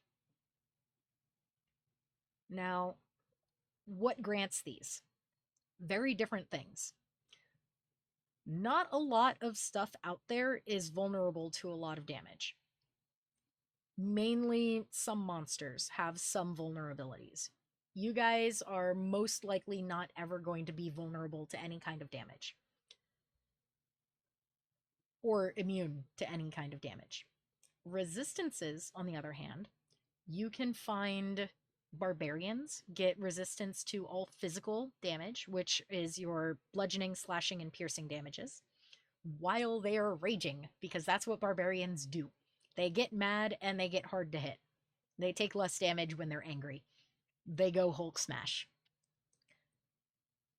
And sometimes you can find potions that give you resistance or vulnerabilities or immunities, but they're rarer and harder to find.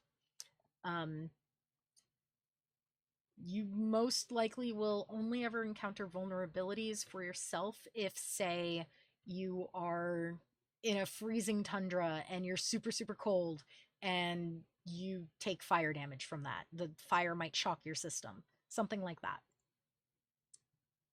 And I keep mentioning conditions.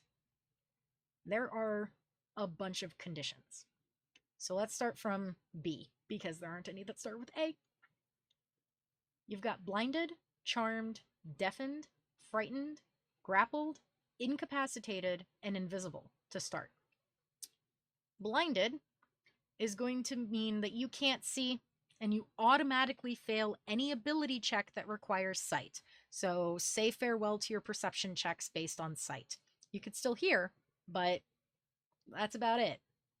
All attack rolls against you are going to have advantage to hit you, and any attack rolls from you are going to have disadvantage. Next is Charmed. Charmed is a special condition that is usually associated with magic.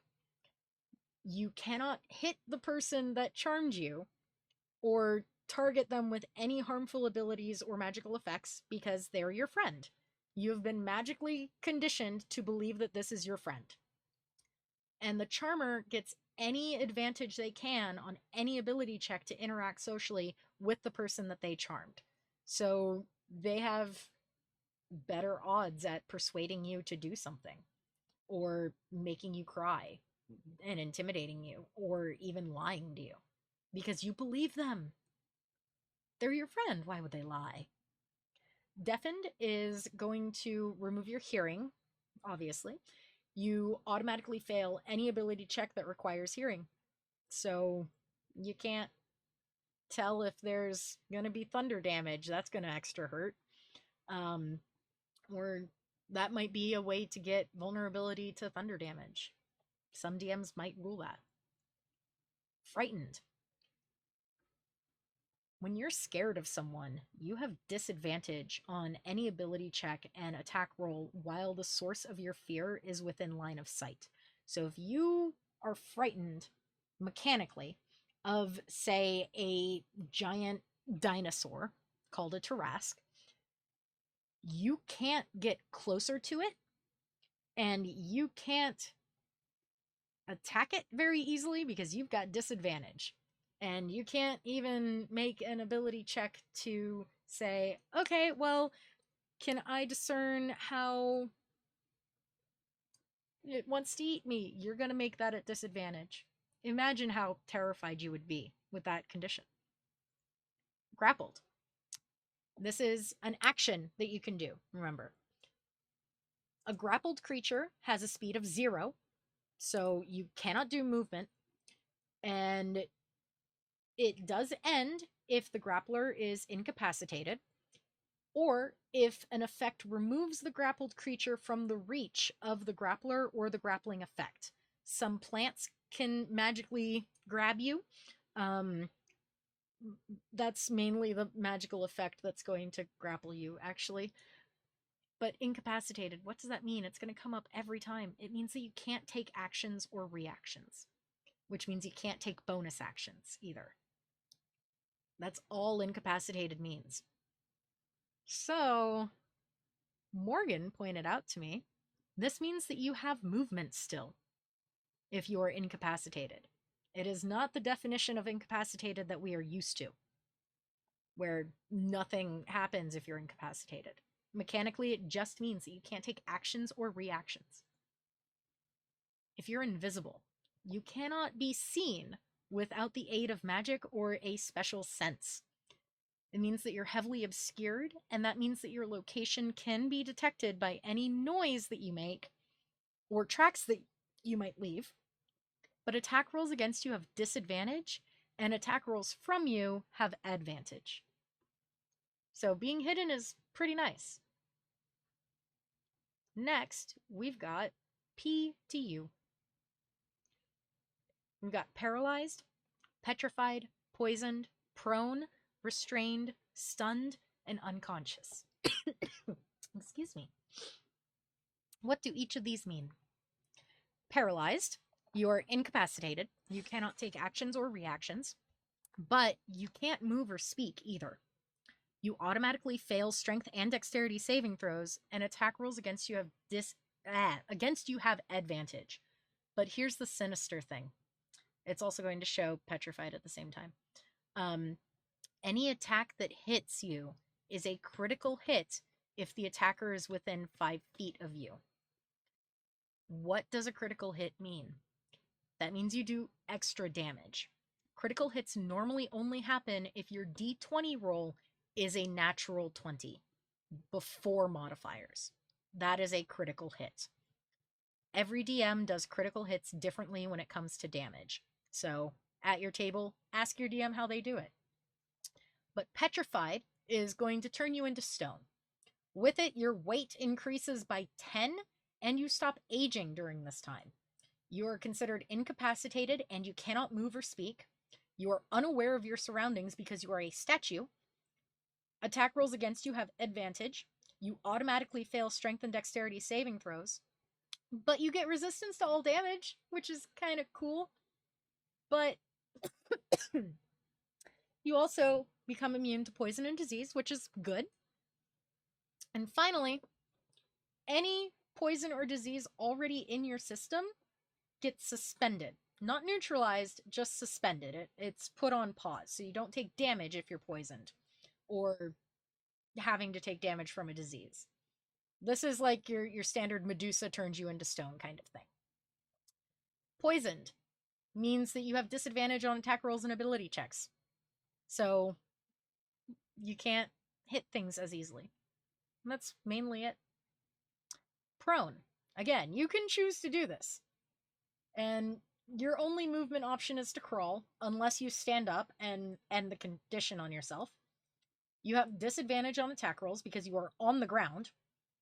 Any attack roll has advantage on you if the attacker is within 5 feet of the creature.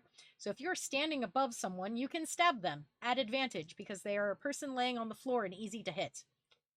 But if you are more than 5 feet away, that attack roll is going to have disadvantage because they are a person on the floor and you are aiming at a distance at them.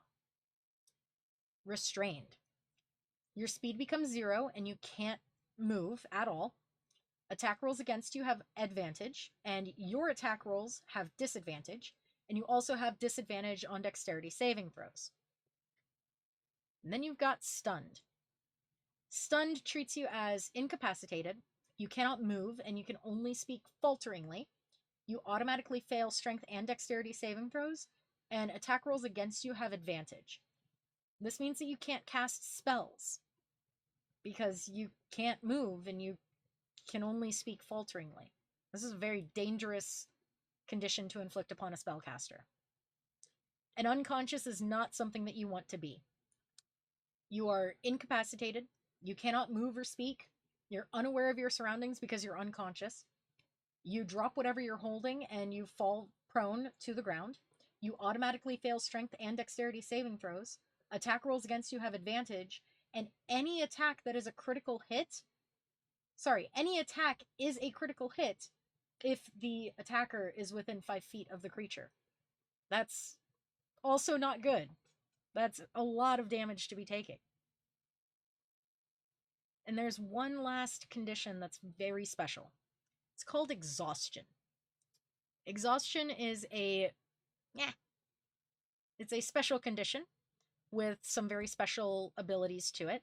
It's when you starve yourself, or you are going through long-term effects of freezing or scorching temperatures, or you're going without sleep. There are 6 levels to exhaustion, and some effects can give you more than one level of exhaustion, and they accumulate. So if you have level 1, and then you go up to level 2, you get the detriments of both level 1 and 2. They stack. And can you cure it? Yeah. Any effect that removes exhaustion reduces its level by what it specifies. All effects end if the level is reduced below 1, so 0. And if you finish a long rest while having food and drink, your level goes down by 1. And even being raised from the dead reduces the level by 1. But how do you get exhaustion? Maybe you're starving or going through those scorching temperatures or freezing temperatures or going without sleep. The DM may ask you, roll me a Constitution saving throw, and if you fail the difficulty check or difficulty class, then you will gain a level of exhaustion. So what do each of the levels mean? At level 1, you have disadvantage on all ability checks. At level 2, you also have your speed halved. At level 3, you also get disadvantage on attack rolls and saving throws. At level 4, your hit point maximum goes in half. At level 5, your speed is reduced to 0, so you can't move. And if you get to level 6, you die. That's it. No special saves on that.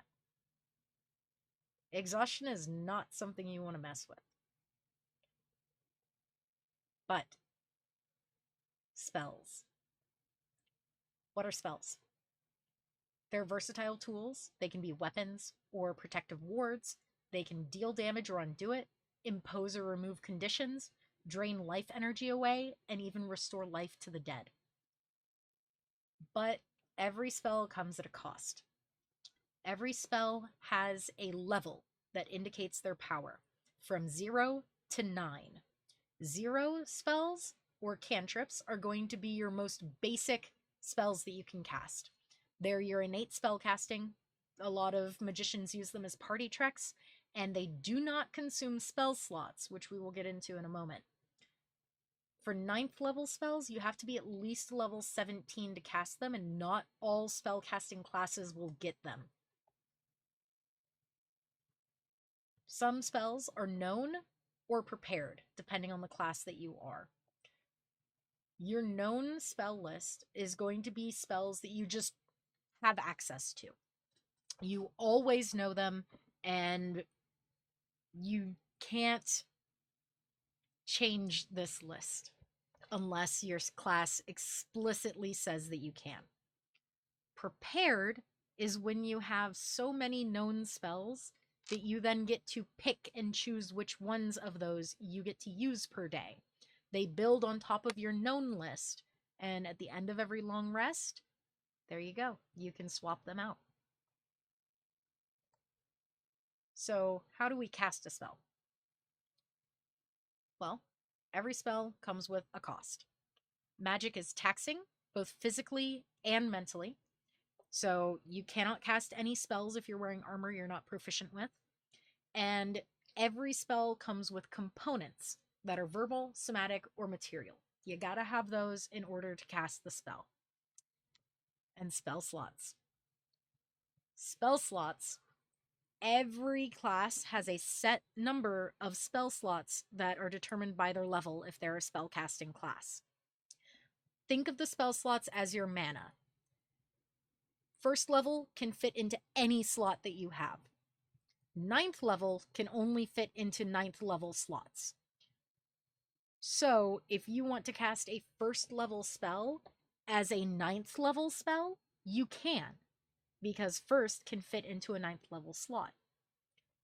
It's going to be a very powerful casting of a very simple elementary school level spell. But to regain your spell slots, because they get expended every time you use them, you have to finish a long rest to regain them. And very, very few people can cast spells without a spell slot. If they can, they are dangerous. You have to have an available spell slot appropriate to the level of a spell to cast it. But you can upcast them.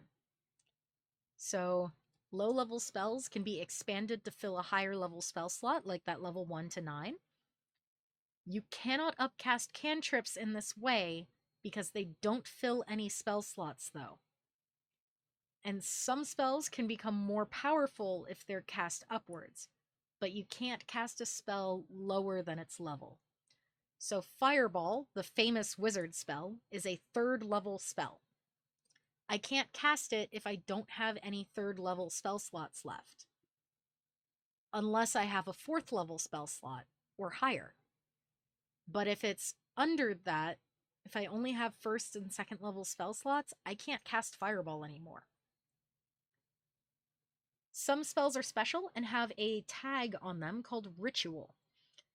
This means that you're going to cast the spell at its casting time plus 10 minutes. It doesn't consume a spell slot, and you cannot upcast it if it's in this fashion, and it has to be prepared or known unless specified otherwise. But the parts of a spell. First, you'll always have the access to the name of the spell. no matter what. That's the most important part of the spell, knowing what spell you're casting. Then you get to know what level it is, if it's a cantrip or level 9. Then you've got the School of Magic, and I'll get into what each of those means in a bit. But every spell tells you what school of magic it is. Then you've got the casting time. This is going to either be an action, a bonus action, a reaction, a minute, 10 minutes, or an hour. Some spells might take longer to cast. And don't worry, those times are not in real world time. Then you've got the range, how far you can affect it, and the areas of effect. And then you've got the components, which are going to be your vocal, somatic, and material components. The duration. How long does the spell last? Is it instant? Do you have to focus on it? Does it last for only a minute or 8 hours, or is it permanent? And then the spell's effect. This is going to be the description of the spell. The effects of different spells all add together if the durations of those spells overlap. The effects of the same spell cast multiple times, though, do not combine. So if, for example, you have 2 paladins that wanted to cast Bless on you, you would use the one that was probably the most recent, rather than the first casting. Or use the one that had the higher spell slot cast on it. So what are the schools of magic? There's 8 of them. We've got Abjuration. Abjuration is your protection. This is your magical barriers, and this is how most wizards are going to keep themselves safe. Then you've got Conjuration. This is creating a creature out of nothing, or creating a object out of nothing, or teleporting someone from somewhere else. You've got Divination, which will reveal information for you. It can see through illusions. It can locate hidden things, give you glimpses of the future, or even give you visions of distant people or places. Then you've got Enchantment. This will affect the minds of others, and it will allow you to influence or control the behavior of other creatures, or even force creatures to take a course of action. And it's creepy, is what it is. Evocation is going to be the ability to manipulate magical energy to produce a desired effect. So you can call up fires or channel positive energy into healing. Then you've got Illusion.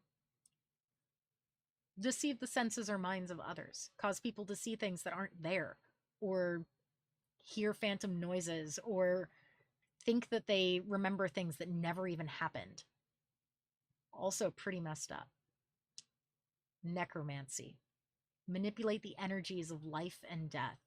You can drain the life energy from another creature, create undead, bring the dead back to life. But here's a fun one for you. A lot of healing spells are also necromantic in nature, because they manipulate the energies of life and death. Transmutation is the last school of magic. Transmutation is going to change the properties of a creature, object, or environment. It can turn an enemy into a harmless creature, or bolster the strength of an ally, or even make an object move at the caster's command. It can also enhance a creature's innate healing abilities to rapidly recover from injury. Casting times. You've got actions. This is where most spells are going to be. Any spell with a casting time of 1 action counts as your attack action. It's going to take 6 seconds to cast. Bonus action. Very quick, very fast. You have to use a bonus action on your turn to cast this kind of spell, provided that you haven't already taken a bonus action this turn. And you can't cast another spell during the same turn except for a cantrip with a casting time of 1 action, because it takes too much energy, because spells are taxing. Well, reactions. Spells take even more of a fraction of a second to bring about and are cast in response to some event. If a spell can be cast as a reaction, the spell description will tell you when you can do so. And you must have your single use of a reaction available to do this. Some spells have longer casting times. Certain spells can require more time to cast, anywhere from minutes or even hours.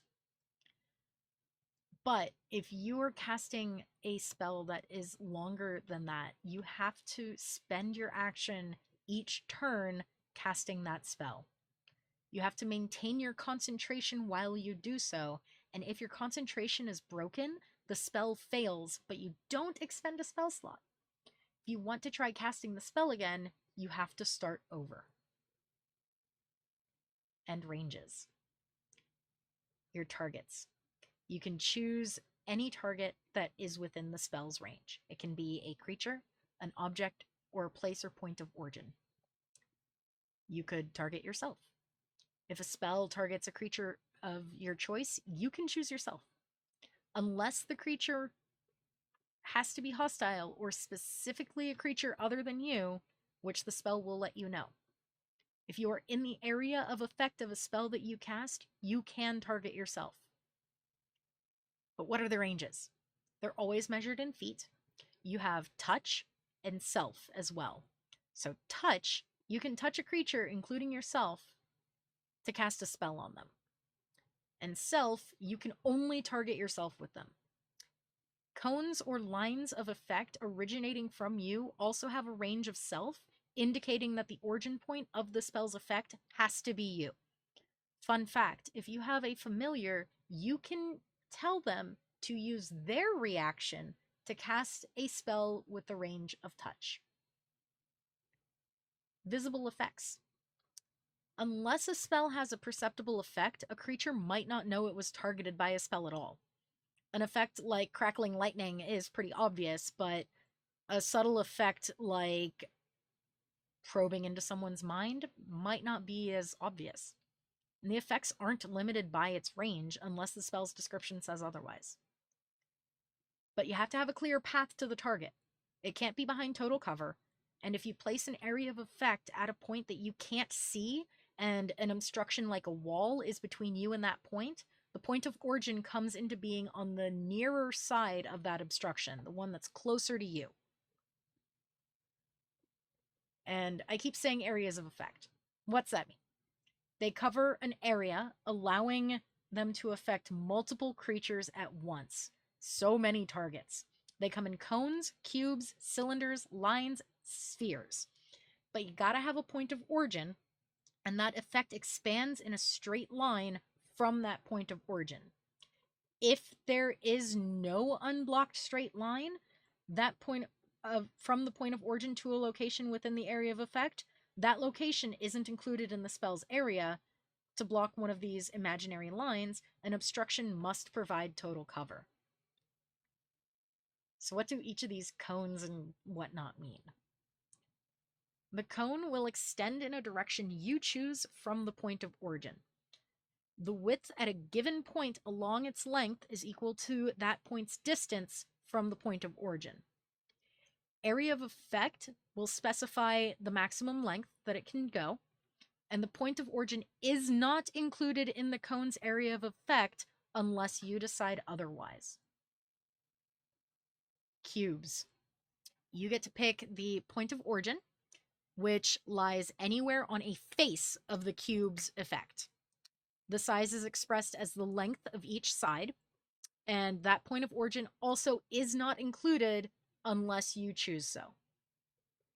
For cylinders, the point of origin is at the center of a circle of the radius of it, as given in the spell description.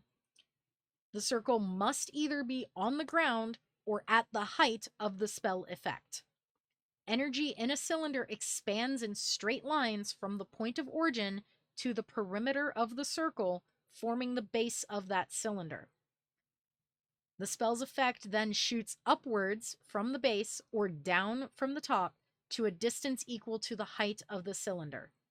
The point of origin is included in these areas of effects. Then you've got lines. They go in a straight line from the point of origin to its length. They cover an area defined by the width. Usually they are in 5-foot widths. The point of origin is not included unless you choose otherwise.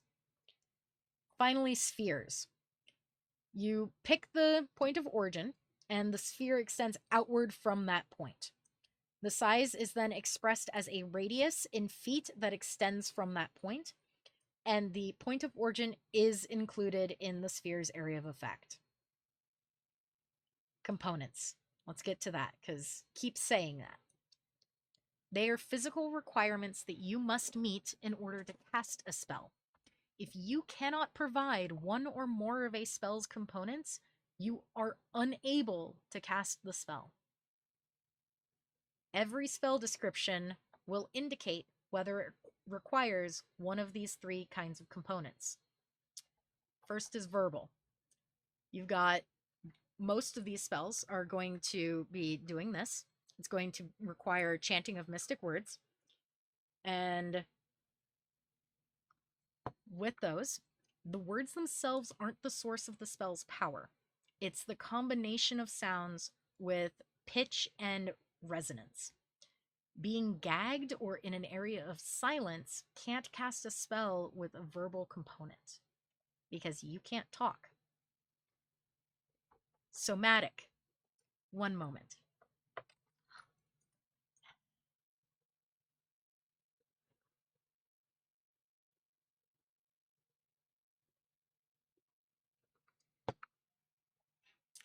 Somatic. Some spells require movements like forceful gesticulation or intricate sets of gestures.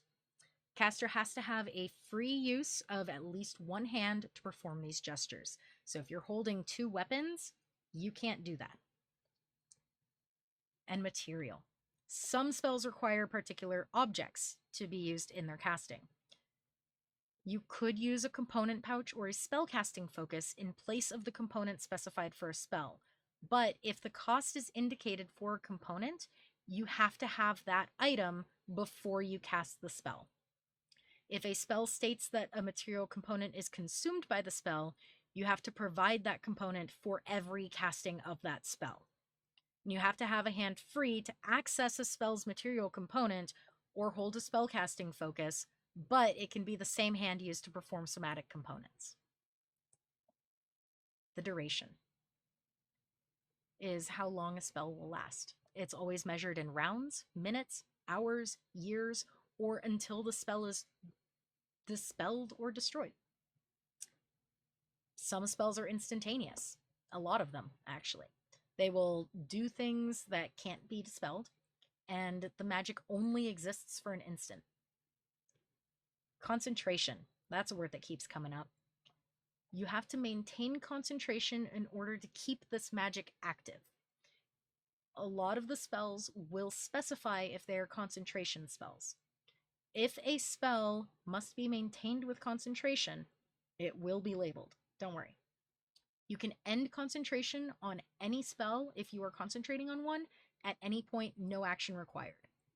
And normal activity doesn't interfere with concentration.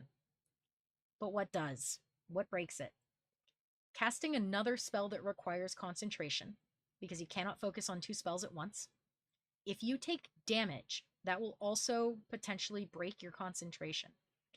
You have to be a difficulty class equal to 10 or half of the damage that you took, whichever number is higher. If you take damage from multiple sources, you have to make that saving throw, which is Constitution, for each source of that damage. So, if you're incapacitated or killed, you lose concentration. You're unaware of your surroundings, you don't exist. The DM might also ask that you make a DC 10 Constitution saving throw to maintain concentration on a spell if you're in the middle of crashing waves or something like that. So, saving throws or attack roll. A lot of the spells will tell you. A saving throw, the caster does not make this, the target does. The spell will specify the ability that the target uses for the save and what happens on a success or a failure. If a target can make a saving throw to avoid some or all of the spell's effects. To determine what the difficulty class is, your spell save DC is 8 plus your spellcasting ability modifier, plus your proficiency bonus, and then add any special modifiers that you may or may not have. Attack rolls, on the other hand, some spells require the caster to make an attack roll. This will be determined as a spell attack roll. Your spell attack bonus is going to be your spellcasting ability modifier plus your proficiency bonus. And remember, ranged attacks, you have disadvantage on a ranged attack roll if you're within 5 feet of a hostile creature that can see you that isn't incapacitated. Spells are complicated. Are there any questions about spells from the two spellcasters?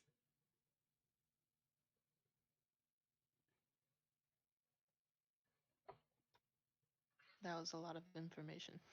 It's a lot of information. Ditto. All right.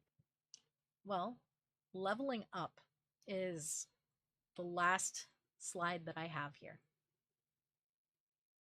When you level up, you get whatever your class specifies that you get. Every class is going to have a different set of abilities. What is currently popping up are feats. At level 4, sometimes it's 6, 8, 12, 14, and sometimes 18, you get the ability to choose between a feat or an ability score improvement. The ability score improvements allow you to do a +2 or 2 +1s to any ability score of your choosing to a maximum of 20. So, much like at one of the very first slides that we did, if your ability score is a 17, you can put a +1 into that to make it an 18 and bump your modifier up by 1, which is a pretty good choice. Or what you can do is take a feat, which is what all of these are. Notice that some of them have different colors. The purple ones don't have restrictions.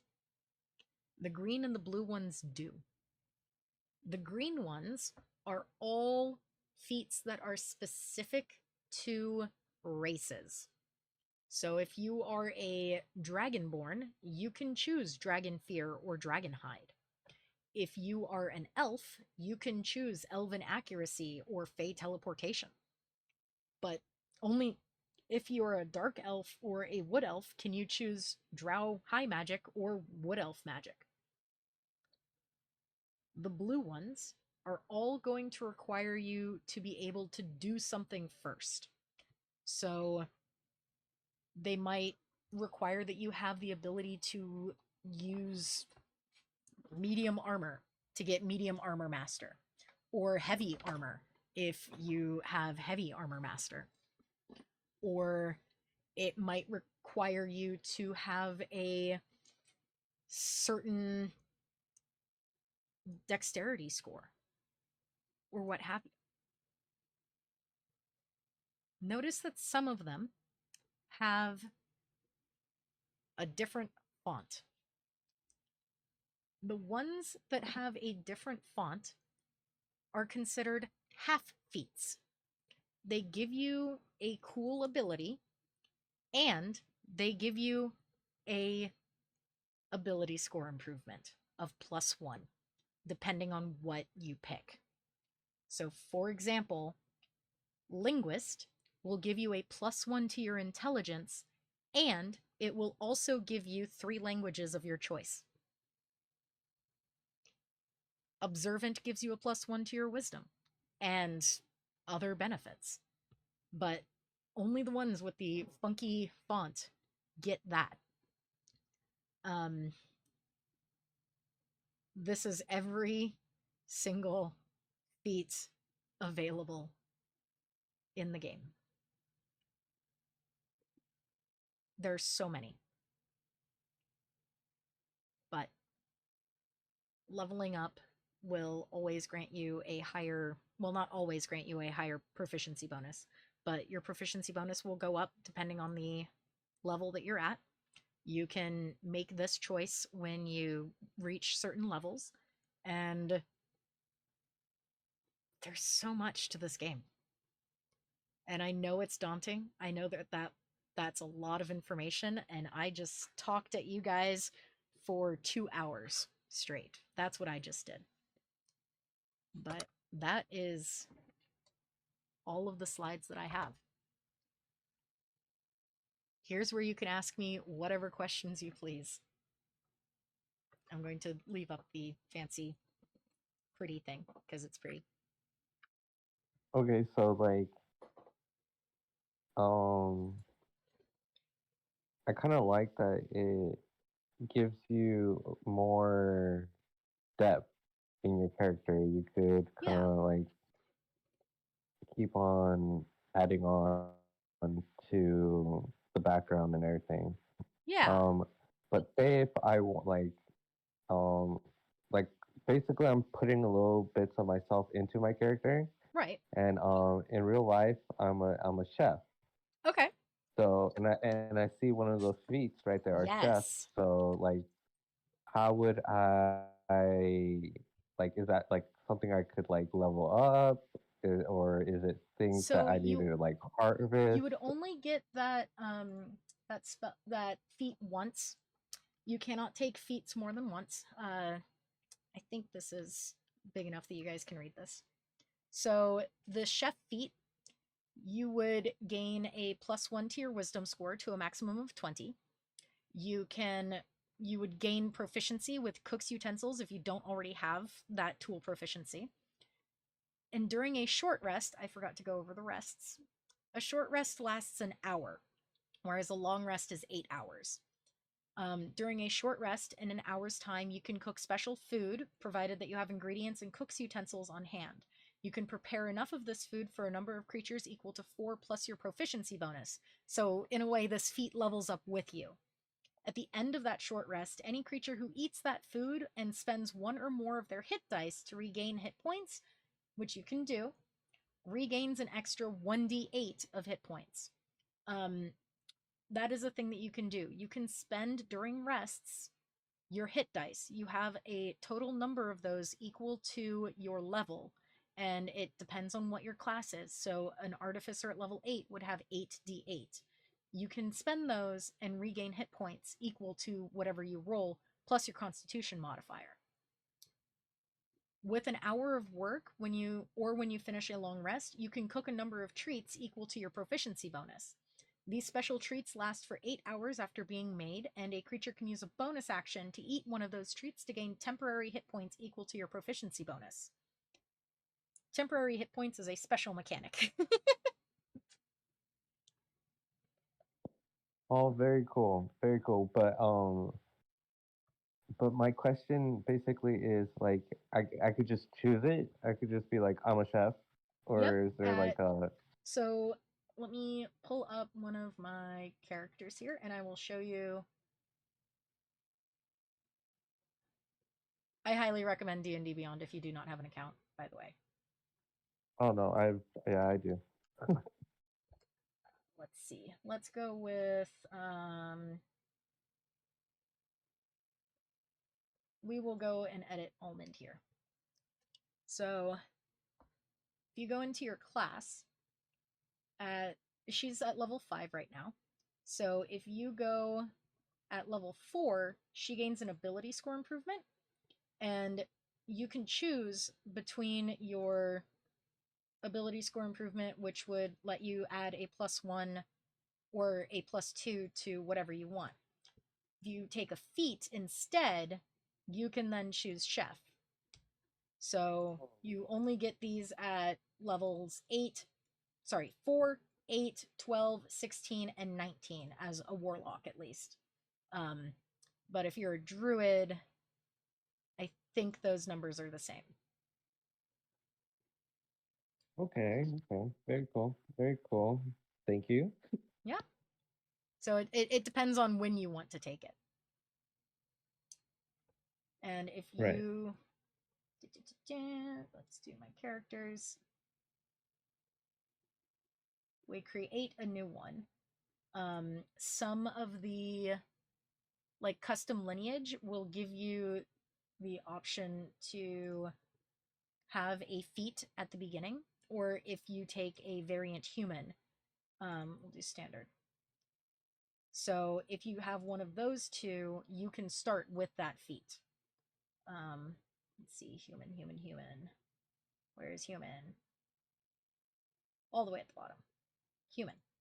Variant humans are a special kind of human, and you get 2 different ability scores of your choice that can increase by 1, and you get a feat. So if you wanted to play a variant human, you could just start with Chef at level 1. Thank you. If you did custom lineage, you also get to start with a feat that you qualify for. So if you wanted to be like, I don't know, a frog person or a snail person or a myconid or whatever, you could start with Chef. Though what we did for myconids is we made a homebrew feat. So we go in here, and where was it? I have a bunch of homebrew stuff here. I don't remember what it was called. Rapport spores. So if you wanted to build a myconid, you would just take rapport spores instead and go through from there. And you'd get to choose all that and everything based on what we know of myconids.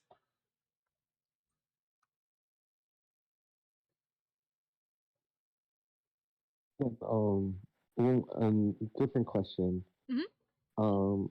So like, okay, so when you're like spell casting, I have like I was asking this to Holly the other day, and so there's like a specific earlier order, right? That you're Mhm. like, so you it was like I think it was called an initiative roll, Yes. and that would it determines what order you're gonna be Yes. going, right? Yes. Okay, so I have a one I think it's called enhance ability spell for my Yes. druid. It's a And really so cool I spell. was so basically okay, so say there's a person in the order that's in front of me. Mhm. That spell pretty much is not useful to the person that goes before me. It will be more useful for the person after? Or So am I allowed to use enhance ability at the exact same time the person in front of me does? let's You know see. what I'm trying to say? Let's see what the wording on enhanceability is. So I'm assuming. Okay, so basically, my question is like, say you're about to do an attack, Mhm. and I want to strengthen your attack. Okay. Um, but you go after me. Oh, I mean, sorry, you go before me. Like, am I allowed to do it at the exact same time, or does it not like? So It will that ability affect it on its next turn? it will affect it on its next turn. So Oh, enhanceability has a casting time of 1 action. So mm-hmm. you can cast it on your turn. And then if you wanted to cast it on someone who went before you, as long as you were maintaining concentration, because it has the concentration 1 hour, that's how long you can concentrate on it. It will end after an hour regardless. Um, as long as you keep your concentration and don't take damage that loses your concentration on it, they'll get that benefit. Okay, yeah. So, but you answered my question. So basically,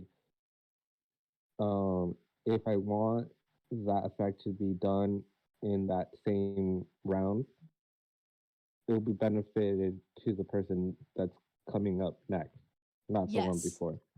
Yes. So Right. you would still have to touch someone. So let's say that Mm-hmm. you're standing 5 feet from Holly and you're standing 5 feet from me. Um, Mm-hmm. and let's say that I'm going before you as null. If you wanted to cast the spell on Holly, because she's going after you, it might benefit her more, depending on what she wants to do. Mm-hmm. But if you want to cast it on null, I would still get the benefit when it's my turn next. Right. But not that exact same round. Right. Mm. Okay. Right. Yeah, thank you. Yeah. Holly, Jay, do you have any questions?